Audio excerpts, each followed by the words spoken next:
All right, time to get into Whatever it. drug it takes to fuck with me on. That's the basic Cain instinct there. Yeah. Space, did you hear my summary? Did you hear my summary? Was it good? Are you caught up? They might have hopped in just now. No! You know what? There's Yuri Nation. Yeah, that's what I thought you You said. wait for it. There's Yuri in this story. You just wait, Himble. Yuri Nation! Let's, I tip love that time. nation. Tip time. Oh, right, we Okay. didn't read the tips yet. Nope. I remember. I remembered! Alright, the three families in modern times. As previously described, the three families council today is a mere shell of democracy. In reality, it is a dictatorship run by the Sonozaki family. Sorry, they said the word democracy and it just made me think of This is Democracy Manifest. Democracy! Both the Kimiyoshi and Furude families are far from their former glory, and it doesn't seem at all like they've maintained the ancient traditions. Only the Sonozaki family has retained their glory from the past and has inherited many colorful traditions from the age known as Onigafuchi village. Even the most recent verifiable example of Watanagashi that occurred at the end of the Meiji era seems to have been done under the orders of the Sonozaki family. Refer to the three families' genealogical tree from the late Meiji. After the start of the Meiji era, the Sonozaki family wanted to push the development of Hinamizawa village, so they took a strong role in leadership. During the Dam Wars a few years ago, the Kimiyoshi family served as the chair of Opposition Alliance, but this was in name only. In actuality, the Sonozaki family reigned as leader behind the scenes. You're fucking crying about democracy, man. I really got myself. I had to take a second. People whisper that perhaps the Kimiyoshi family dictated acts of opposition that could be publicized, and the Sonozaki family enacted those which could not.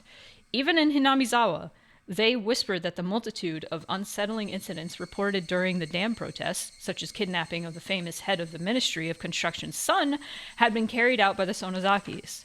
Additionally, they say that perhaps the Sonozaki family's secret maneuvering was responsible for the serial freak death incidents that have continuously occurred in recent years as well. The serial freak death incidents are without a doubt the second coming of the traditional Watanagashi. They must be enacting the Watanagashi on the day of the original Watanagashi, which has fallen to the level of an ordinary village festival in order to remind the villagers of the holy laws of Onigafuchi village. It's safe to assert that exploring the Sonozaki family is the fastest route for researching it today. If I can expose the contents of the Furude Shrine's storehouse, I'd like to narrow my research target to the Sonozaki family next. Well, you're dead now. The Sonozaki house is strictly guarded by security cameras on the premises, but thankfully I've become acquainted with the sisters Mion, the next heir, and Shion. I want this to be a breakthrough I can connect to my next line of research. It's not freak deaths if it's serial, is it? You know, you make a good point. Yeah. You make a good point, yeah. They're freak deaths because they were committed by Freakazoid. Context. Before stream, we were talking about Freakazoid at an extended length. Yeah, because I love that fucking show. That's so very, very sad. Well, that's so very, very sad. I love her Midwest accent.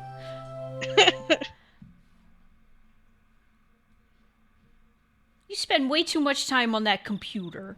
That is why I sent that to you, Space, yeah. No, don't worry about it. You see, when you order the Odin here, for some reason it ends up on the annual invoice for our gas contract. So don't be shy, have another drink.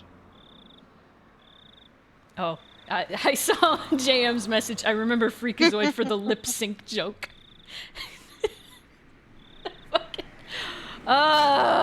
Freakazoid's so funny. They say twink in that show. Did you know that? I did know that. They also say Twink in Paper Mario. It's the name of a character. No, but like fucking Dexter like starts laughing and then the bully character is like, "What are you laughing at, Twink?" Yeah. Anyway, the man, red-faced, waved his hand to say that he'd had enough and disappeared into the brilliant neon lights in front of the station. Kuma-chan, you should be taking notes. The most modest people are the ones who live the longest. Was all that true? Well, I don't know about that. Whether or not it's true, I think there's meaning in hearing something that sounds so plausible. Would something like We that... were talking about the Candlejack episode. No! Cal! No! Hang on, I need to find you. I've not actually watched Freakazoid. I'm immune to it. Oh. Where are you? Hang on. There you are. Me? Yeah. Oh no! I'm confused. He said it. No. Did you, like, erase my thing? Yeah. Because I can't see the stream. I don't have it turned on when you call me. Yeah. Alright. Goodbye, everyone. Every time that comes up, I have to do it. I'm sorry. You're fine. I've made this joke like several times on my stream. Would something like that be a motive to go for the mayor? Kuma-chan, here's what I always say. The motive only has to be enough for the person in question. You need to think about how different people value different things. Hey, bartender, give me another mug. Though we have been suppressing the information, Tomitake and Takano's deaths were already known throughout Hinamizawa. All of the rumors pointed to them having incurred the wrath of Oyashiro-sama for setting foot in the Forbidden Temple, the storehouse for ritual implements. According to the rumors, there were two other people who went in there with them, Shion Sonozaki and Keiichi Maibara. Everybody knows. People were whispering in the shadows that those two would be cursed by Oyashiro-sama as well. Apparently, however, the responsibility didn't fall solely on the four trespassers' shoulders. Until last year, it was locked up tight, but this year it had been changed to a simpler lock. Hadn't that been what allowed thieves to enter so easily? Oh, so that's why the Kimiyoshi... Okay. Those were the rumors going around. Have you seen it, Kuma-chan? I remember it well. I had to go there for something quite a while back. Sorry, I don't really remember. It was locked up so tight it was scary. There were these real heavy bars holding it shut. It was sealed up as good as a bank vault. This year, it was a very simple and cheap padlock. The lone girl protecting the shrine, Rika Furude, disliked the heavy locks and consulted with the mayor, who had replaced it with a simpler padlock. Uh-oh, she was involved! So then the mayor and Rika Furude share the crime? So then, after the mayor, wouldn't Rika Furude be in danger next? There's a decent possibility. Kuma-chan, I want you to contact all the cars we have in Hinamizawa. Tell them to stick near the Furude shrine. Furude. Sorry. I said it a bit weird. My bad. It was great. Got it. It's blue in her. Her hair is blue. It's blue in her hair. It's blue in hair. And pronouns. It's blue in hair. She does have pronouns. Whoa, we all do. Okay, so that's it. Speak for yourself. I don't have pronouns. I say as saying I, which is a pronoun. Have no pronoun. Oh. You're all bullying me!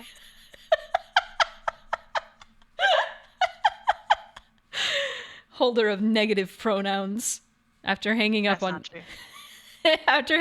Shion, I searched for Rika-chan's phone number on my school's contact list. There it is! My fingers trembled with urgency, and I failed multiple times to put in the simple 5-digit number. Only 5 digits? Damn.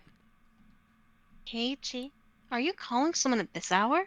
It's late and it's being rude to the other person.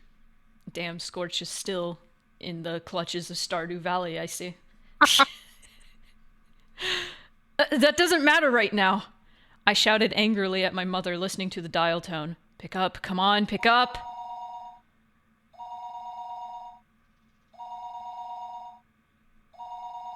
The time was 11 p.m. Damn, son, that is late. Certainly wasn't early. It was essentially the middle of the night. Had Rika-chan already gone to bed? Yes, she's a child. Her phone would be ringing constantly, though, so would she get back up for me?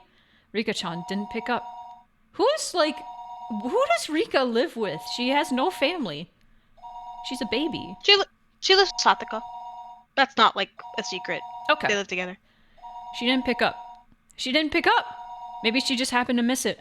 Maybe your bed was just too far away from the phone. The sound of a phone ringing gets clearer and clearer the longer you go on sleeping. Then, the bathroom? Yeah, she must be taking a bath. If that was the case, then even if she heard the phone, she wouldn't be able to pick up. It was a little late to be taking a bath, but it was possible. She normally took baths right before going to bed. I'll wait 30 minutes, then try calling again. Damn. I guess no voicemail back in the 80s.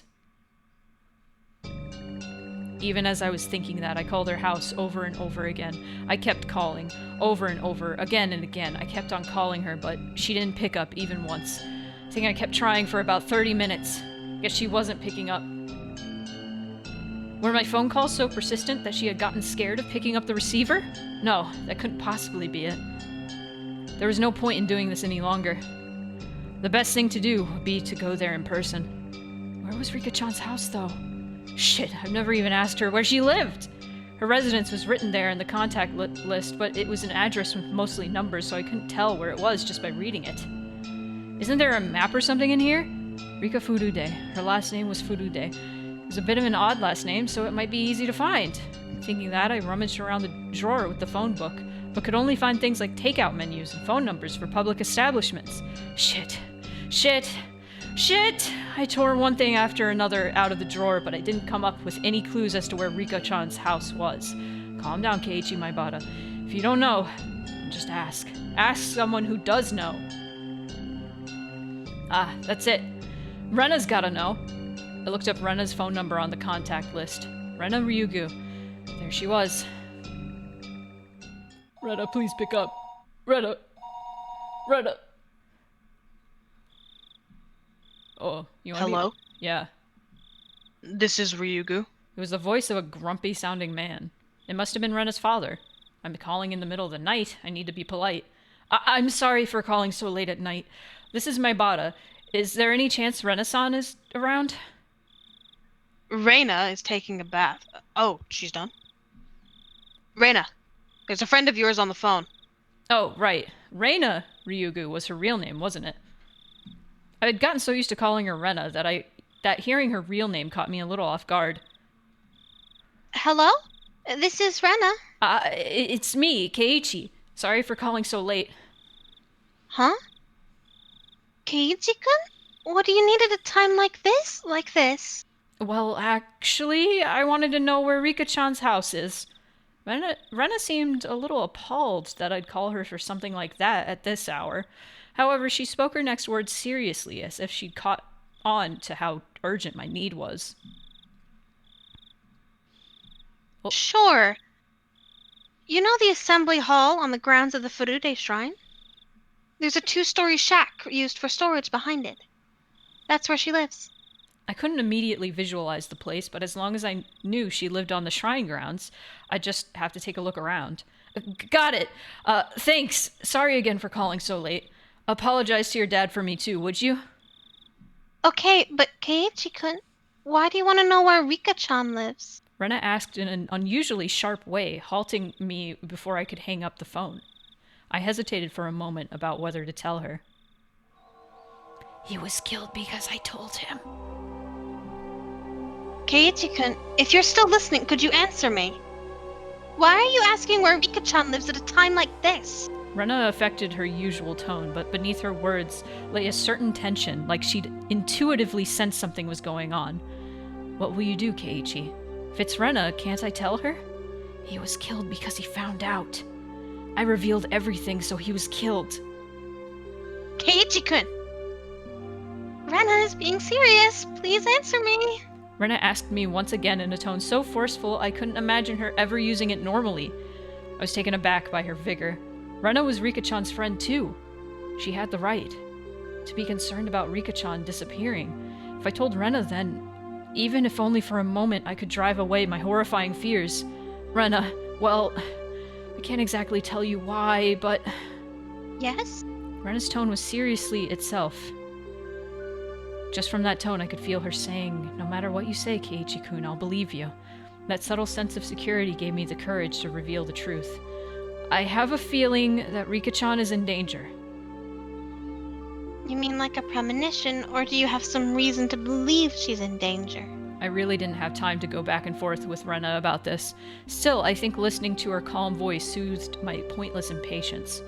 I don't have much reason, but yet I still hesitated. I had told Rika-chan that we had snuck into the ritual storehouse. The mayor to whom Shion had confessed before that had already disappeared, so it was possible that Rika-chan also... I didn't know how to explain it to Rena. While I was tongue-tied, Rena spoke up. Sorry for asking something so weird. I thought about it, and it isn't like you need to be sure. Rena laughed a little, seeming a bit absent-minded. I wasn't exactly in the mood to laugh, so this time I was dumbfounded. Rena continued in a cheerful yet still purposeful voice. You're worried about a friend. I don't think you need a reason to go and check on them. Even if Rika-chan was asleep and you ended up waking her up, if that was why you did it, then none of us would get mad. Rena, thank you. Okay then, Keiji-kun, just one thing. One thing. You called Rika-chan's house, right? Then you just couldn't get through, so that's why you asked me where her house is? Yeah, that's right. Must have called her for over 10 minutes. She could just be sleeping and not have noticed. Rika-chan's house is really small. She would definitely hear the phone ringing even if she was asleep. Satoko-chan is there too, so there's no way neither of them would notice. Huh? Satoko, you mean she's living with Rika-chan? Yeah. You didn't know? Well, we can talk about that later. Anyway, if you called that much and no one answered, then something's definitely wrong. Rena understood that the situation wasn't normal far faster than I could have ever imagined her to. It made her seem dependable. However, the fact that Rena had acknowledged this also meant that the best case possibility of it all just being the result of my own needless fears went out the window. Go to Rika-chan's house right now. Will you come with me? I can show you the way. Sounds good. Let's meet up at the same place as usual. I'll be waiting for you. No, wait. I'll come and get you at your house. You just wait there. And tell your family you're coming with me to Rika-chan's house, okay? Will that be okay? We might lose time if you come here. Did you call Mi-chan too? She's really dependable at times like these. If you haven't, then I'll give her a call. My thoughts froze for a moment. Shion had just told me to be careful about Mion during our phone conversation a little while ago. If the Sonozaki main house was somehow lurking behind the surface of the annual freak deaths, then the current heir to the family, Mion, wouldn't be uninvolved. So wouldn't that mean she wasn't uninvolved in what happened this year to Takano-san and Tomitake-san, and also the mayor's disappearance? I mean, she was looking for the mayor. I don't think she had anything to do with that. Okay, bye! Right over. Wait for me. That's all Rena said before hurriedly hanging up. Now wasn't the time to be doubting Mion. I needed to make sure Rika-chan was safe. I think you should not call Mion. I got changed and grabbed the key to my bike. Figured things would go more smoothly if we met up in the place we usually do before school. Rena wouldn't need to come all the way to my house. My parents would probably have objected if I told them I was leaving, so I creeped out without a word. The night was unusually warm and disagreeably humid. Disagreeably. I like that. She said that Rika-chan and Satoko lived together, right? Then it wasn't only Rika-chan. Satoko wasn't there either? Realizing what them living together really meant caused my thoughts to immediately take a turn for the worse. That can't be. She's got nothing to do with any of this. Even if there were a reason for Rika-chan to disappear, there shouldn't be one for Satoko. Uh-oh. Keiji-kun! Rena was really fast. She approached me on her bike at an amazing speed. Her breath was ragged, painting a clear picture of just how hurriedly she'd been going. Hey, Rena, let's get going! Uh-oh. Keiji-kun, I thought I told you to wait at your house. Rena's expression was all business. Was she mad? It came out of the blue and I faltered for a moment. Well, I just figured it would be faster to meet up here. Keiji-kun, don't you get it? Rena shouted, clearly angry. I'd never seen Rena like this before. Do I get it? What's the problem? Rena seemed to notice she was scaring me, took a couple of deep breaths, then continued as if admonishing me, but Her expression didn't soften at all. Keiichi-kun, the whole village is in an uproar now that the elder disappeared, right? Yeah. Now you're telling me that Rika-chan and Satoko-chan aren't where they're supposed to be, right? Yeah. That about sums it up. Then you need to be more careful. Do you have any idea how dangerous it is to be standing out here alone in the middle of the night? I began to understand where Rena's anger was coming from. You told your family you'd be going to Rika-chan's house with me, didn't you? So that in the worst case scenario, if you and I were to disappear, people would know when and where we did. Rena was perfectly level-headed in this emergency situation. Ever since the night of Watanagashi, every night someone had died or disappeared. On the night itself, Takano-san and Tomitake-san met strange ends. On the next night, the elder vanished. Now, on the next night after that, Rika-chan and Satoko were nowhere to be found. I hadn't been thinking of anyone but myself, but it wasn't enough to say that Hinamizawa was a little weird at the moment. It was, in fact, extremely strange. Rena had even anticipated our own disappearances and had told me to tell my family where I was going, and I fucking didn't. I was embarrassed of my own carelessness, and the need to be embarrassed made me afraid of the night. Sorry. I didn't tell them yet. Okay, then let's go tell them together. With Rena beside me, I wheeled back towards my house. Bring your parents! Bring the adults! The moon seemed strangely high in the sky, a sky that was uselessly vast and cold, so that no matter what, it would never seem to me like a dream. This cruel fact had already confronted me. On such a crazy night, Rena had been unimaginably dependable. Hinamizawa's metamorphosis, enough to make Rena caution me against carelessness, was, to me, the most fearsome thing of all. The moon seemed strangely high in the sky. We met up with Mion on the way, and she, of course, was unsure whether to believe me about Rika-chan and Satoko's disappearance. Kei-chan, are you serious? I'm going to get really mad if this is a joke. Mion was clearly displeased. If this were a joke, it wasn't very funny. I understood how indiscreet my words were. Ever since the day before yesterday, someone had either died or vanished every night. Rika-chan and Satoko disappearing after all that was something you just couldn't say, even in jest. God damn it. Mi-chan, if it really is a joke, don't get mad, smile. I know that's meant to be read as don't get mad, smile, but... Smile. I've become obsessed recently with the idea of, like, instead of actually smiling with your face, you just kind of say the word smile at the end of a sentence. Yeah. Especially one that's really ominous. Fucking... Like, we'll be fine, smile. Fucking Holly does that on, Wayne Radio TV, Holly, or RTVS. She's just, like, smiles politely. It kills me every fucking time. It would be a joke, after all. Ha ha ha. We need to go make sure whether it's a joke or not. You're right. Sorry for getting upset. However indiscreet a joke it may have been, if we learned that our friends were safe, it would end up as nothing more than a funny story. Having been warned about that by Rena, Mion gave a dry smile, the tension she felt loosening a bit. She mounted her bicycle as well. Our 3 bicycles' lights flashed down the pitch-black roads. They were some of the only illumination outside. Kei-chan, why did you suddenly decide to call and ask about Rika-chan's house at a time like this? Mion asked me the same thing that I had trouble explaining to Rena. Would it be weird to call it a premonition? I couldn't quite tell because it was dark, but I thought I could see Mion smiling very ambiguously. I definitely understood that she wasn't convinced, though, despite the darkness. Well, I had this bad dream while I was snoozing, and I couldn't get it out of my head. Oh.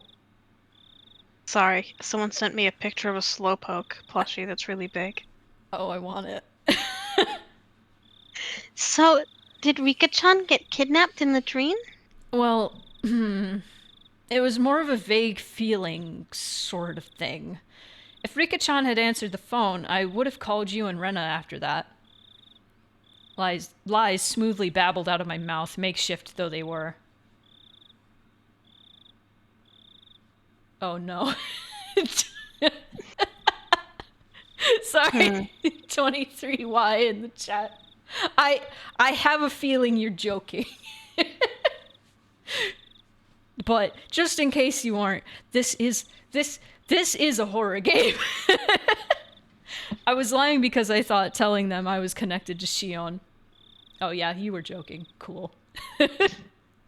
Would be like silently admitting we'd stolen into the ritual storehouse together that night. That's in the same vein as thinking the movie Reservoir Dogs is about puppies at a lake. Mion didn't press me any further.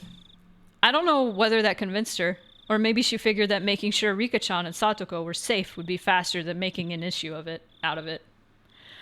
It's not? No. There's no dogs? No! I felt relieved and immediately a little guilty. Mion hadn't really been acting any differently these last few days, but I'm still trying to distance myself from her for some reason. She was acting differently, though, I thought. She was, like, tired and sad. I think sometimes some people are just tired and sad. Maybe. It's only because of what I heard from Shion and Oishi-san that she was the successor to some kind of super extravagant gang family. No. Family? Was I just trying to force myself to forget? Don't do that, Keiichi Maibata. Wasn't it Mion who was the first to ask about the night of Watsunagashi? That was a little weird. In such a harsh tone at that? Yeah, she got the crazy eyes. Have I already forgotten the terror I felt? At the time, Mion looked like someone different from the Mion I knew. When I think about that Shion and Oishi-san's descriptions of Mion made a tiny bit more sense. That's it, isn't it? If it wasn't for how she acted that day, then I wouldn't be feeling this way towards her now. What on earth was going on with her back then? I was conveniently thinking only of everything she had done after that, while disregarding the very first thing, the thing I should have been looking at most, wasn't I? Mion was pedaling her bicycle in front of me, her long hair fluttering in the wind. No matter how long I looked at her back, it never gave me answers to any of my questions. We went all the way to the stone steps leading up to the shrine grounds. Of course, we weren't going to want to haul our bikes up there, so we parked them beside the staircase instead. Something tells me that's a mistake. So, this is the Furude Shrine. It comes and goes as they please, as if it were a park. But this place is actually a grand estate owned by the Furude family. So the entire shrine is private property. It really makes you feel the passage of time. 10 or 20 years ago, it would have looked the exact same. Then wouldn't that mean that the Furude family is really old? Yeah, no shit. With a history of going back for generations? Yeah. They're gone. That's odd. Rena said something clearly disquieting, so I ran over to her. What's wrong, Rena? Rika-chan and Satoko-chan always leave their bicycles here. See? They're gone. Well, I took a look around. Indeed, there were no other bicycles aside from the ones we'd taken to get here. Couldn't they have parked them somewhere else? Could they have brought them up the stairs? Girls couldn't do that, Keiichi-kun. Just as she said, I couldn't imagine Rika-chan and Satoko lugging their bikes all the way up there. We hadn't yet knocked on Rika-chan's door, but reality was already sparking some ideas that weren't what you'd call good. They were bad, in fact. Maybe they were just parked under some trees and we hadn't noticed them. I refused to believe that not being able to find their bikes here was proof that they'd disappeared. Let's go. The only way to be sure is to check their house. We all nodded and dashed up the stone steps. We passed through the red arch and came out onto the shrine grounds, which was covered in neat gravel. It was so quiet here, as though the Wada Nagashi festival had never happened. So where's the house they live in? Over here. Come with me. Rena took the lead and sprinted off. We went towards the assembly hall behind the shrine, then looped around behind it. In the darkness of the night, we found a small, prefab 2-story shack that looked like a warehouse. Damn, that's such a... Oh. He's probably bigger than my living situation, but It's especially big for like 2 7-year-olds. there's nobody else living with them? They don't have an adult? Nah. Is that legal? It's 80s Japan. Who knows what the fuck is going on? Oh. Oh my god. The lights are off. Are they sleeping? Knock. Rena and Mio neared the shack, which didn't really look like a place people would live. They had such a beautiful shrine, so I'd figured they'd live in an equally beautiful house. It was far from what I had expected. Rika, Satoko-chan, are you there? Rena shouted up towards the second floor. Her voice was restrained at first, but it steadily grew louder. No answer. In fact, there wasn't any sort of activity in the house at all. They might be sleeping. Let's wake them up. Mion banged on the shutter with both hands, and the loud sounds echoed into our surroundings. They would have to notice this much noise. They would turn on the light in their room, fling open the windows, and yell, "What time do you think it is?" That, however, wasn't happening. There was absolutely no response. Mion stopped slamming her fists on the shutter, and sudden silence fell over us. The silence aroused terrible thoughts in us. I could feel the blood draining from my face. It's locked. I wonder if we can get in somehow. Rena showed no signs of stopping. It didn't look like she would admit they weren't there until we went inside and saw for ourselves. That refusal to give in gave me strength. The second-story windows wouldn't be locked. I'll give them a try. Kei-chan, a ladder! Mion brought over a ladder that was standing against the house. The footing was a little unstable for me to be climbing it, but Mion held the ladder firmly in place for me. I hadn't climbed too many ladders. My inexperience with them exposed, I climbed up one step at a time and tried to open each window on the second floor. I feel like by Keiichi's age, I had climbed many ladders, so this is a weird statement to me. Yeah, I definitely climbed a few ladders in my time by the time I was Keiichi's age. Maybe that's a difference between the modern Westerner and the 80s Japanese boy. I don't know. Perhaps. Mii-chan, I'm going to go check the main house just to be sure, okay? I'll be right back. Rena darted away. What? A main house? It's the Furude family's actual house. After her parents passed away, I think it's been left like that. Ah, right. Rika-chan's parents, they passed away, huh? At that point, I recalled something else. Wasn't Satoko living here too? This reminds me, I recently watched a video summarizing the entirety of Junji Ito's Uzumaki.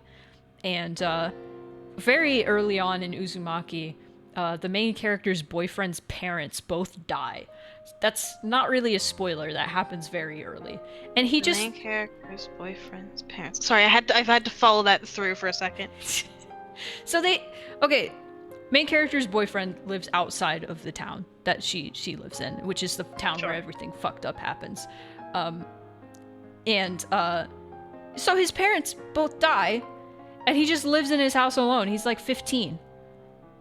And constantly throughout the story, it's like, why doesn't he just move in with his girlfriend and and her family? Why they're constantly like, oh, we should go check on Shuichi and make sure he's okay. They're never like, we should have him move in with us. And I'm just like so pissed off about it still, and I'm just reminded of that now because like Rika and Satoko are two babies that don't have anybody like taking care of them, and I'm just like, what the fuck?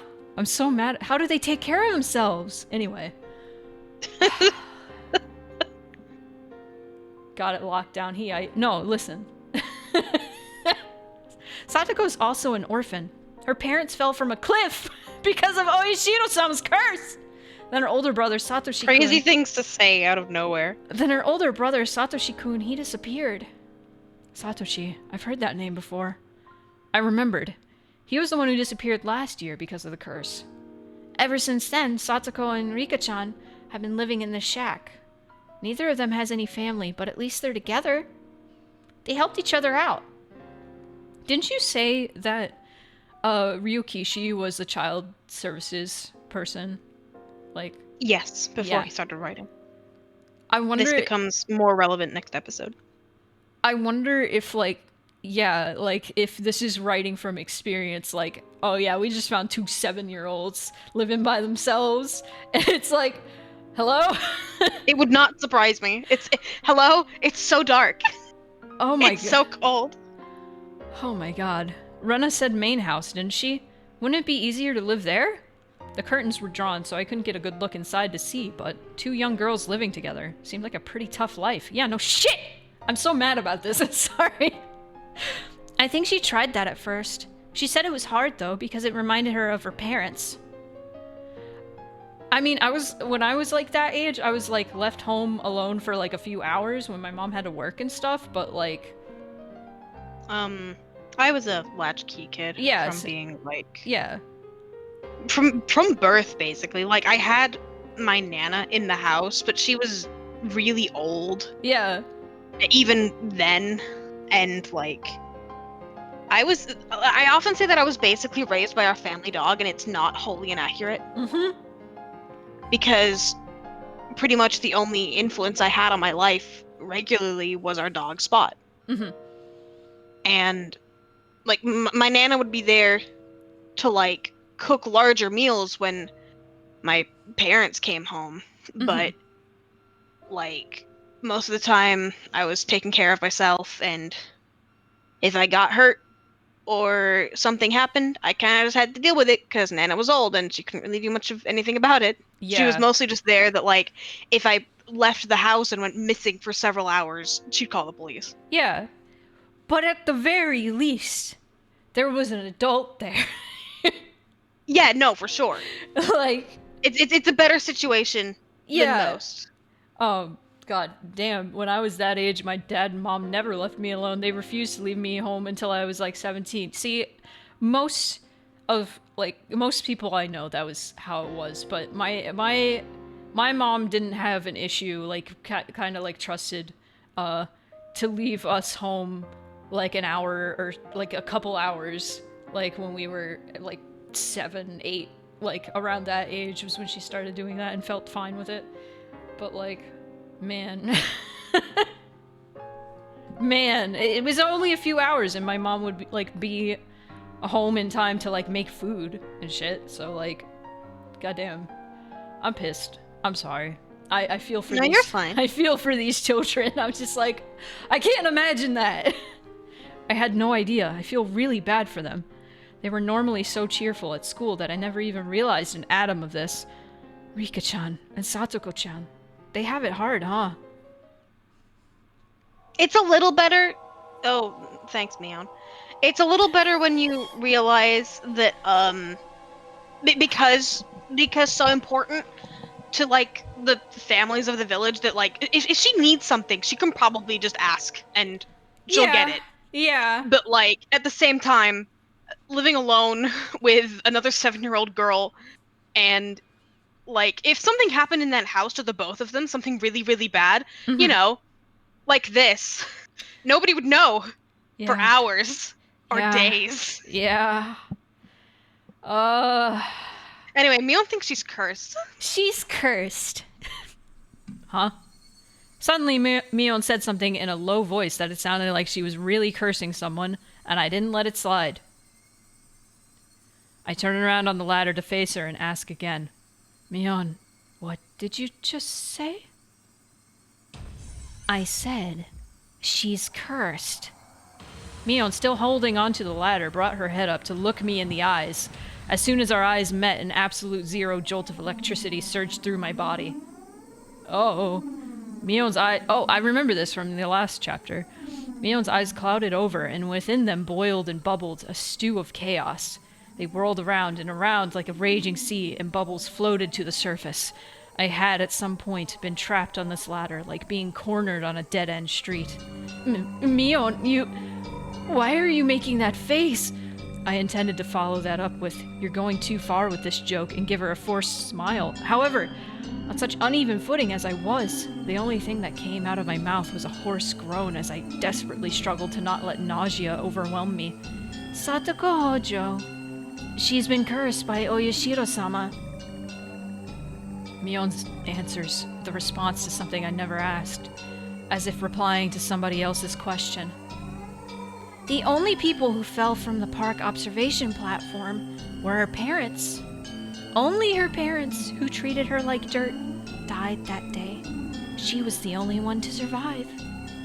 Then she was sent to live with her aunts, who treated her cruelly, and the aunt was killed on the night of Watanagashi by some deviant who beat her to death so violently her brains were everywhere and her head an entirely different shape by the end of it. Then Satoshi-kun, who always protected her, he suddenly disappeared on her birthday. Someone made him disappear, even though he wasn't abusing her. The police judged him to have run away from home, but Satoshi-kun wasn't the kind of person to do that. He was always earnest. He would never ask for anyone's help. He would always drag himself through everything with hard work alone. He worked so hard, he nearly ground his bones into dust, all for his one and only little sister, and yet someone made him disappear. She was the only one he lived for, and yet someone made him disappear. Poor Satoshi-kun. He was never rewarded, that Satoshi-kun. How ungrateful that child is. She is cursed. All who get near her suffer the same fate.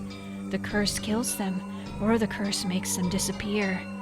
She cannot have any relief. She cannot have any relief. It's probably Satoko's fault that Rika-chan disappeared too. It has to be it.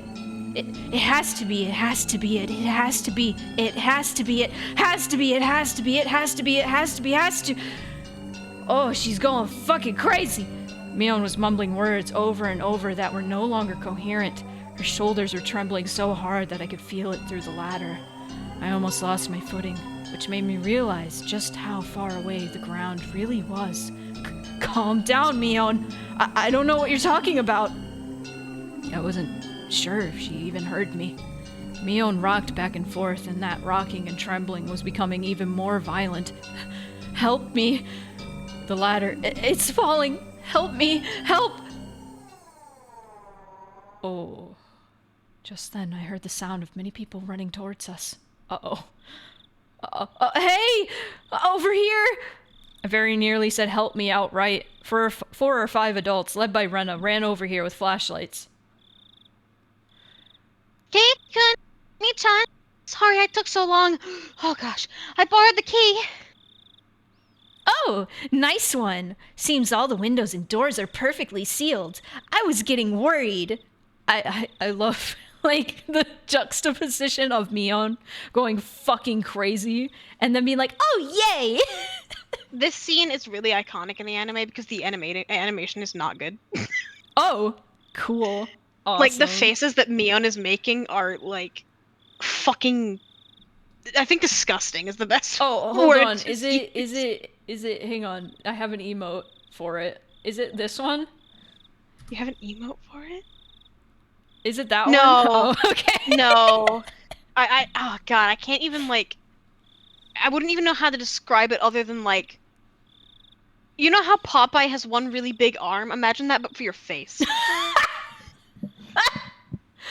Oh, hang on. I need some water. I've read a lot. You have read a lot. You're so strong. You're Ryukishi's bravest warrior. I am.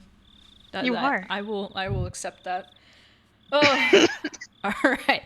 When I heard Mion talking like nothing had just happened, I again felt a chill run through me. The person currently holding the ladder in place, it was definitely Mion. It was the real Mion Sonozaki. Then, the person muttering to themselves just a few seconds ago. Who was that? The person who was mumbling about terrible things like curses. Who was that? Who the fuck? I jumped down from the ladder as if running away before Mion turned into that person who wasn't Mion a second time. This is very interesting to me because this was what was happening with Rena in the last chapter. It's like Keiichi kept questioning like, who the fuck is this now? Because like Rena was the one who was like having that like kind of like dual personality thing going on. Yeah, it was kind of both of them, but like Rena more so. Yes. Hello, Benjiro. Hello. Welcome. Welcome. That is... Alright, the adults tried a few different things on a key... or a few different keys on a key ring as they tried to open the big shutter on the first floor.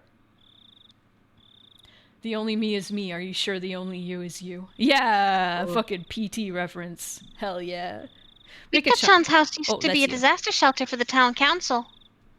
So the key to the shutter is still kept in the mayor's house. It's Rika-chan and Satoko's private residence now, though. Residence. Did I say residence? I thought I said residence. You said residence. Oh, I mixed I'm private. trying to get your ass like it did for me for Fude. Fude? Okay. Well, this is on Rika-chan's property anyway. Nobody complains about it. Mion gave me a smile as she said that. I, however, could only return her gaze with an aghast expression. Mion was acting all too normal now, but that only contrasted with all the more sharply with her earlier un-Mion-like creepiness. Bang, blam, clab, blah, blah, blah. The shutter opened up the first time in a very long while. Rena located the light switch and wasted no time going outside, or inside. I followed her in. Rika-chan? If you're here, say something. We climbed a narrow staircase. It had looked like nothing more than a warehouse, but now that I was inside, I could feel how lived in it was. It was a person's home. Somehow, the scent of the two of them filled the place. This was definitely where Rika-chan and Satoko lived. The first floor doubled as a town assembly warehouse, but the second floor was a space entirely for living. Hang on, what is this music? This is new music I haven't heard yet. It is new music. Just like a one-room apartment, past the kitchen was a living room taking up about 150 square feet. Dressers, cupboards, and the like were packed into the space, and in the corner there was a huge pile of clothes that appeared to have just been taken in from drying outside. In the center of the living room was a fold-up table, and on it were small containers for things like soy sauce and salad dressing. The sense of a frugal lifestyle drifted from all of it. It's a nicely kept place for two 7-year-olds. Strange that they weren't here in the middle of the night like this. The adults, climbing the stairs one at a time, began to make a fuss and talk amongst themselves. So? Not here? Yeah. They're not here. This is definitely weird. The village had been thrown into chaos yesterday because of the mayor's disappearance. Then today, even Rika-chan and Satoko had... Were they out playing somewhere together? That can't be. Their bicycles aren't here, though. Where would they have gone so late at night? Had they just not come back yet? Where did they go?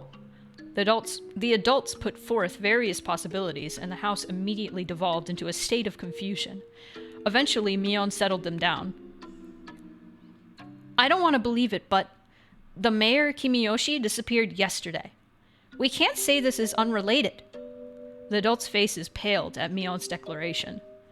Maya and Rena's did as well. Let's see. They could have gone nearby for some tea or something and then accidentally fallen asleep.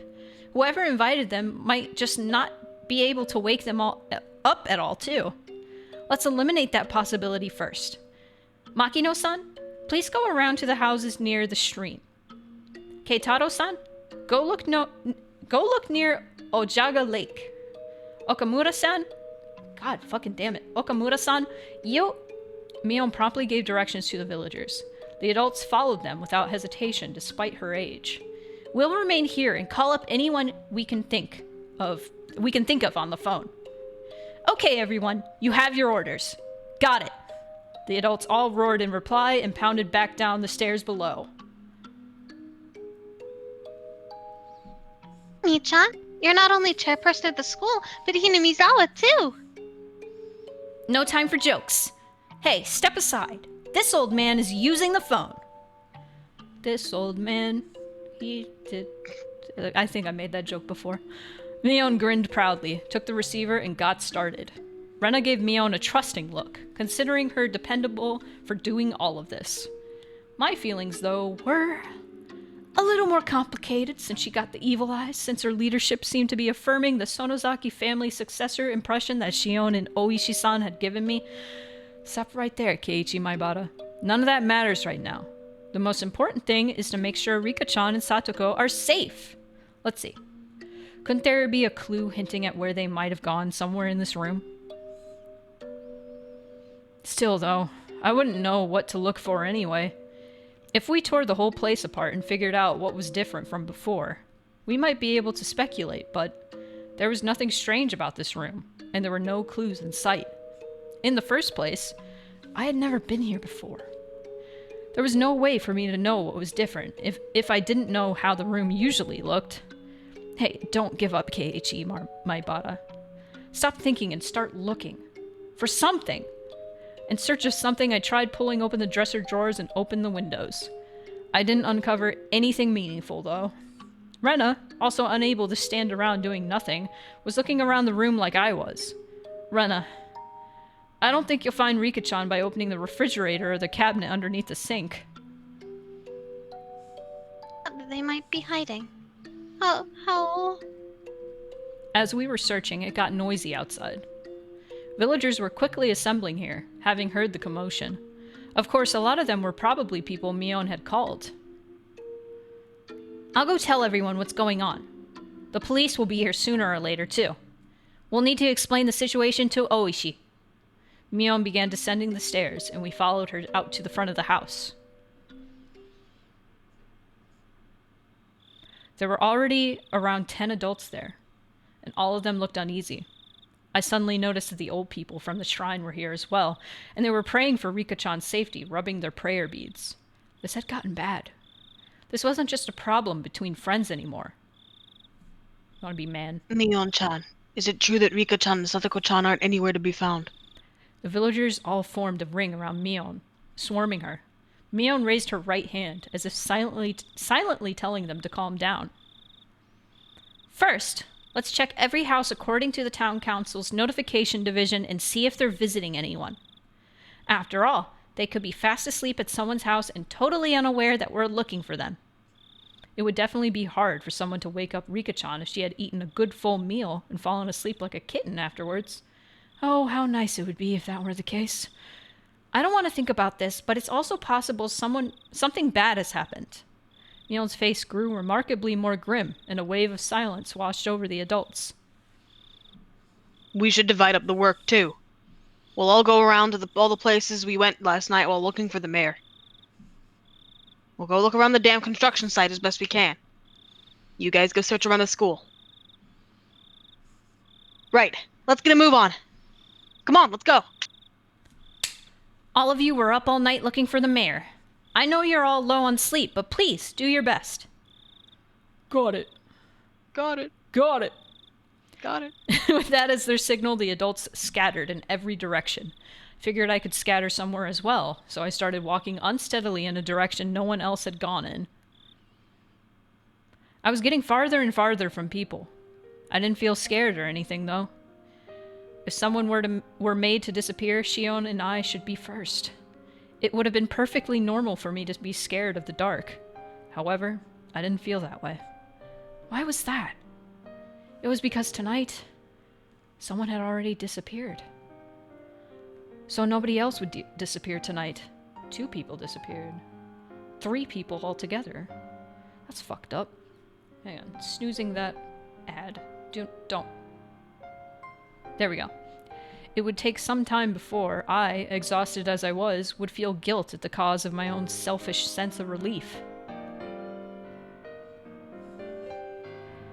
Whoa.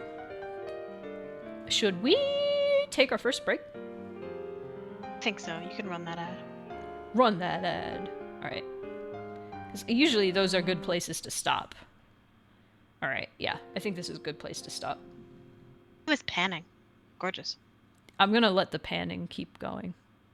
Yeah. Until it stops. Do you remember that picture I sent you of, Shirikawa-go of the town that Higurashi is based off of, and it Yes. looks exactly like this. Yeah. It's gonna stop at the sky, probably. What if it just keeps going? A full 360. Yeah. There it is. Okay. Alright. Let me actually stop the media shares, because they're actually going on in the background. Or, Whoa.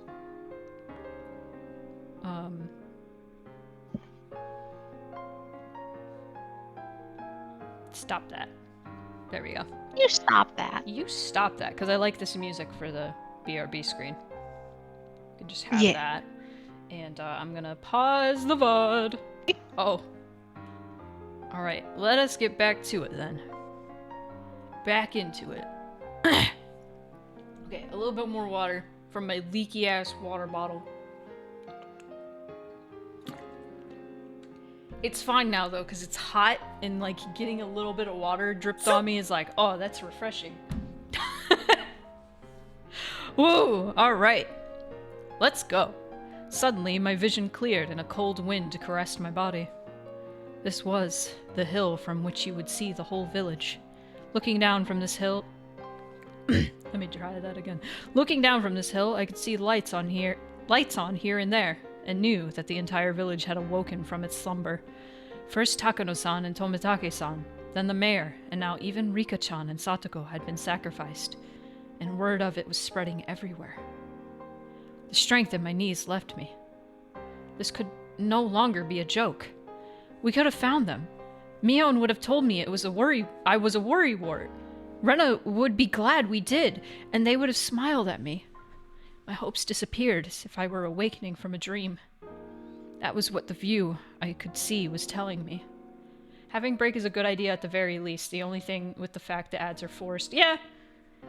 But, I mean, I also just need to take a lot more breaks in general because I have a fucked up back and I need to, you know, get up and stretch.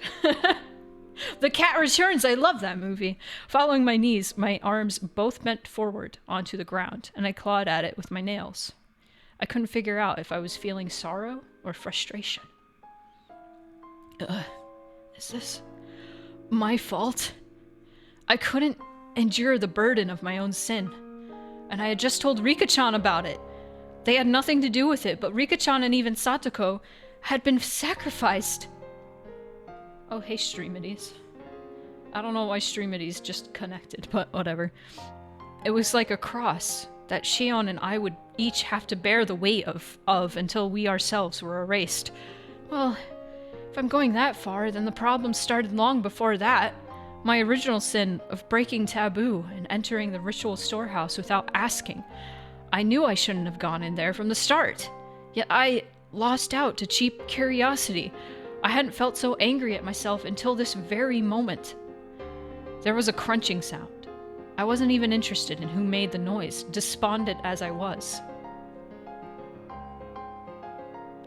I think this is my favorite track so far. I like it a lot. Keiichi-kun? Keiichi-kun, are you okay? It was Rena. Perhaps my clawing at the ground made it look as though I was having stomach pains.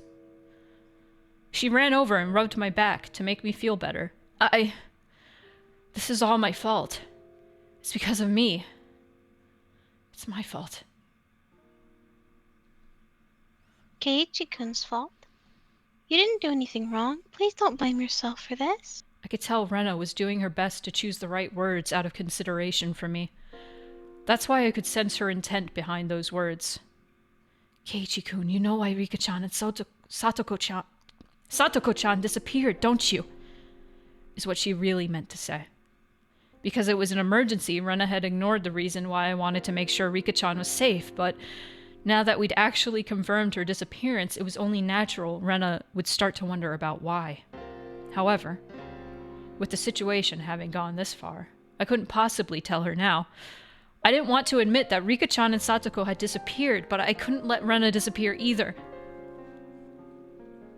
Keiichi-kun, if you stay out here in the wind, you'll catch a cold. Rena sat down, bringing her eyes level with mine. They told us that children should go back home to sleep. Rena showed me her watch as she said that. It was long past 1 in the morning. Time was passing too quickly. Had I been crawling around here for that long? If we don't sleep soon, we'll all have trouble getting up for school tomorrow. Even the adults are really worn out since they were up searching for the mayor last night, too. They were saying they'd break up a little earlier tonight. I was a little upset that they weren't allotting as much time to this as they had to search for the mayor last night, but that was something I, the cause of everything, had no right to criticize them for. It's alright. The police arrived a little while ago. Look, there's police cars coming into the village right now. Hearing that remark, I looked down at the village to see that there were indeed more cars than one would normally expect at this hour, coming from the darkness on the other side of the mountain. However, none of their emergency lights were on. Of course, their sirens weren't wailing either. That's right. All of the incidents that occurred right after Watanagashi were seen as the product of Oyashiro-sama's curse and would be handled in secrecy. Rika-chan and Satoko, too. Their disappearance would end up exactly like the other serial incidents in the past. I find it interesting that he calls Rika Rika-chan and doesn't add chan to the end of Satoko's name. I don't know what the deal is with that. She does not... We will explore that more next Oh, really? Oh, interesting. Relevant. Surreptitious, unresolved, declared a mystery, and disappear from memory. Rika-chan's face, her sweet face like a Western doll's, would fade away. Satoko's smile, her energetic, fanged smile, would fade away. The more I tried to remember them, the less I would be able to. I deserved to be called an idiot dozens of times over, and it wouldn't be enough. I couldn't hold back the tears at my own sheer stupidity. You're blaming yourself for Keiichi-kun, but you should stop. I wasn't about to deny it. I couldn't. Even so, I couldn't affirm it either. I wanted to at least keep Rena out of this. If she found out, she would become involved. Please, Rena, could you just leave me alone? Even if I went home, I wouldn't be able to sleep. If I couldn't get to sleep, then I at least wanted to search for Rika-chan and Satoko until I collapsed. The entire village was looking, and yet they still hadn't been found. I don't think I'd be able to find them if I went looking alone at this point. Still, I had to do it. They disappeared because of me. I couldn't possibly go to sleep while other people are out there searching. I had said that to myself in self-deprecation, but I soon realized that Rena was silently trying to find the meaning in my mumblings. I realized I had misspoke. It's Keiichi-kun's fault? Why do you think that? Why? That can't be. Keiichi-kun, you're not at fault. I was happy that Rena said these things to me, but she only did so because she didn't know the truth. If she knew that everything had been caused by my breaking taboo on the night of Watanagashi, then even Rena would curse my existence. However, I can't even allow for those curses. That would mean confessing my own crimes to Rena. If I spilled even one word of having snuck into the ritual storehouse on the night of Watanagashi, then even Rena could disappear tomorrow night. The gentle, spirited, always joking, always howling. But at a time like this, the most dependable person in the world, Rena, might disappear. I don't want that. Anything but that. This time I need to bear my own cross, alone. Keiichi-kun, I know that you always have your friends in your heart. I can really understand feeling like you want to kick yourself. Rena knows, though, that it's not Keiichi-kun's fault. You didn't do anything wrong, Keiichi-kun, and I know that. You know that? The shivering in my veins rushed up my back and replaced the sorrow in my heart with fear. I didn't tell her anything, did I? Maybe I accidentally said something that caused Rena to figure it out? This is bad.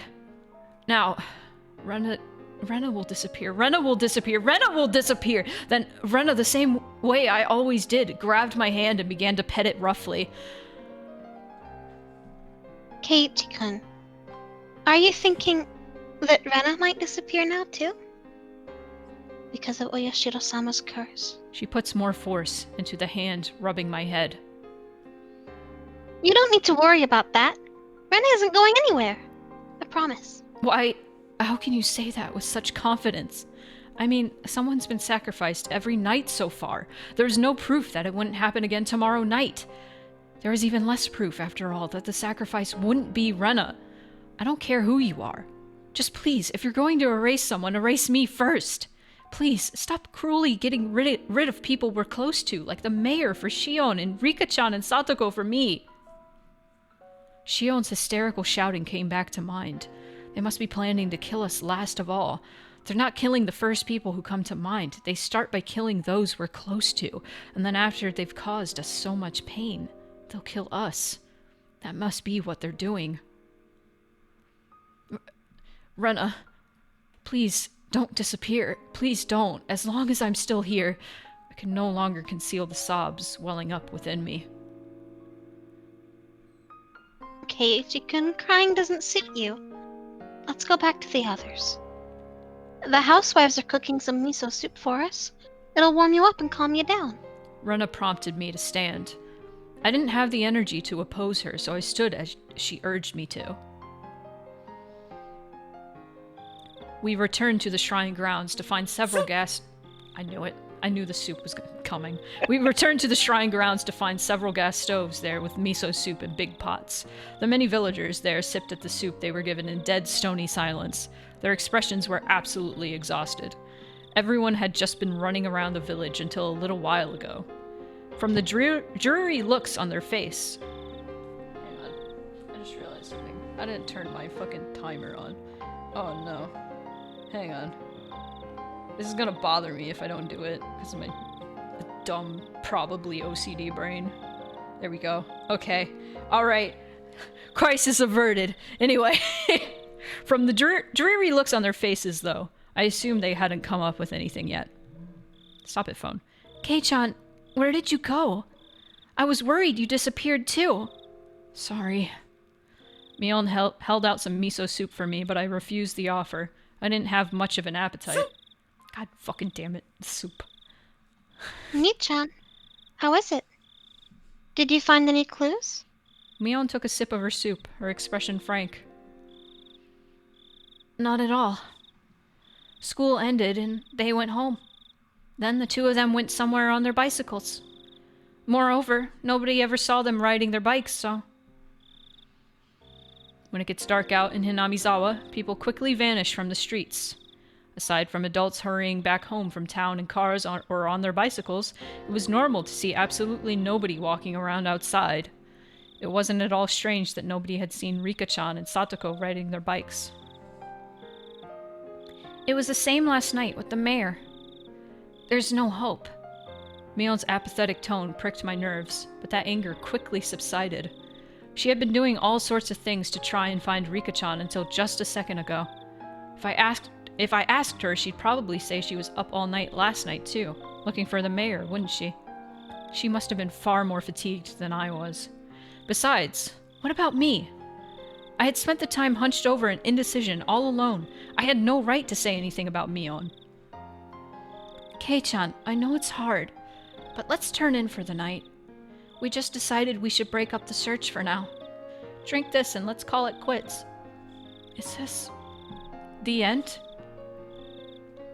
Oh no, of course not. Once it's bright out again, we'll do a thorough search with the police's help. They could have gone to Okinomiya, too. People are even saying we should go through all of Shishibone City, investigating whether there are any witnesses for both the girls and the mayor. Anyway, what happens, Kei-chan? Where did you go off to? You vanished all of a sudden. I was really worried. Suddenly I was on the receiving end, but I didn't have the willpower to respond. Sorry. I'll be more careful. Nothing happened?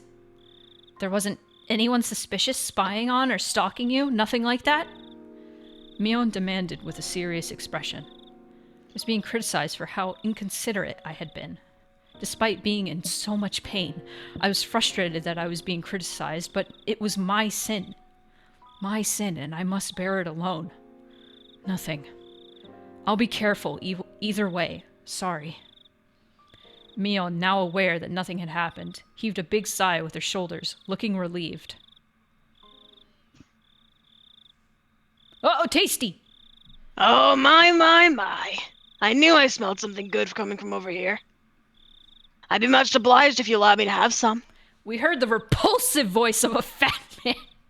That's everyone when I come on screen on stream. Just that sentence, the way that the fucking sentence was so funny to me. We heard the voice of a repulsive fat man. Anyway, it was Oishi-san, trailed by a handful of police officers. He was acting energetically in a way unfitting given the situation. There's not much left, but you can have some if you want. Mio didn't like Oishi-san very much. Her cold attitude, though, didn't seem to bother Oishi-san in the slightest. I learned something. What did you learn? So you know how Oishi's name is Kurado? Yes. Cloud from Final Fantasy VII's name could have been a mistranslation. Oh. Because that's just a Japanese name. Kurado. That makes sense. And the translator was like, oh, his name is Cloud. And now I'm like wondering if that was actually a mistranslation. Because Barrett's name is just bullet in Japanese. It's Barreto. Barreto. And Barreto. that's how you'd say bullet in like phonetically. Yeah. And like if it's actually a mistranslation, that's really funny because then it like that spurred like a fucking like trend in Final Fantasy character names because there's squall, there's lightning, there's snow. So I'm like, that's insane if Cloud's name is not supposed to be Cloud because his last name it was supposed to be like a play on word of like Strauss. It was supposed to be like Strauss but like strife. Like Oh, he's German. Yes. In fact, in like concept art, Claudia, like his. I'm sorry, this is a tangent. I just was remembering it because Curado. Anyway, his mom's name is Claudia, and like in the concept art, it says Strauss instead of Strife. So the name Cloud Strife is like most likely all a typo, all a mistranslation. Well, that's fine, because Cloud Strife is a fucking sick name, so... It is a sick name. It's stupid, but I love it. Anyway. Kurado Him being, Strauf. like, German is really interesting. Like, it makes sense for the setting of what Nibelheim is. Yeah. But also, now I'm imagining Cloud as a little boy speaking, like, yippee! And, like, he never talks, so nobody knows. But like when he's at home with his mom, she's like, "Honey, I'm gonna make your favorite tonight, schnitzel," and he's like, "Yippee!" Yippee! Cloud would never yippee? No, Cloud yippies all the time, and that's why nobody wants to play with him. That's a lie. That was actually also a mistranslation I found out about. Is Cloud was just too shy to play with the kids. They always wanted to play with him. He's just like, I'm shy. Anyway.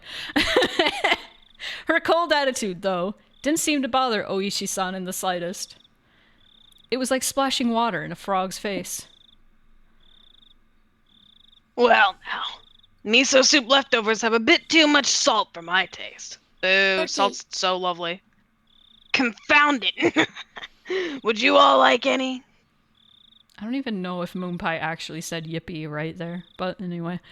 He recommended it to his subordinates, but everyone gave dry smiles and refused. So have the police gotten hold of any clues? Sorry, I skipped that too fast. Rena's smile was warm enough to replace the miso soup. What a line. Don't you worry, little missy. Everything's fine. We're starting for them real good. We're searching for them. I don't know what the fuck happened to my eyes. He didn't say a word about having found any new clues. In other words, there had been no progress. That sure was an annoying way of beating around the bush. In any case, it really has gotten late. All you youngsters should get on home and get some sleep. It'd be bad for your health otherwise. Yeah. Kei-chan, Rena, get some rest. These guys get our tax money. They'll handle it here handle it from here for us. Don't remind me of taxes. We're taxpayers too, you know. I feel like a soba noodle chef eating my own soba. I really wasn't in the mood for laughter.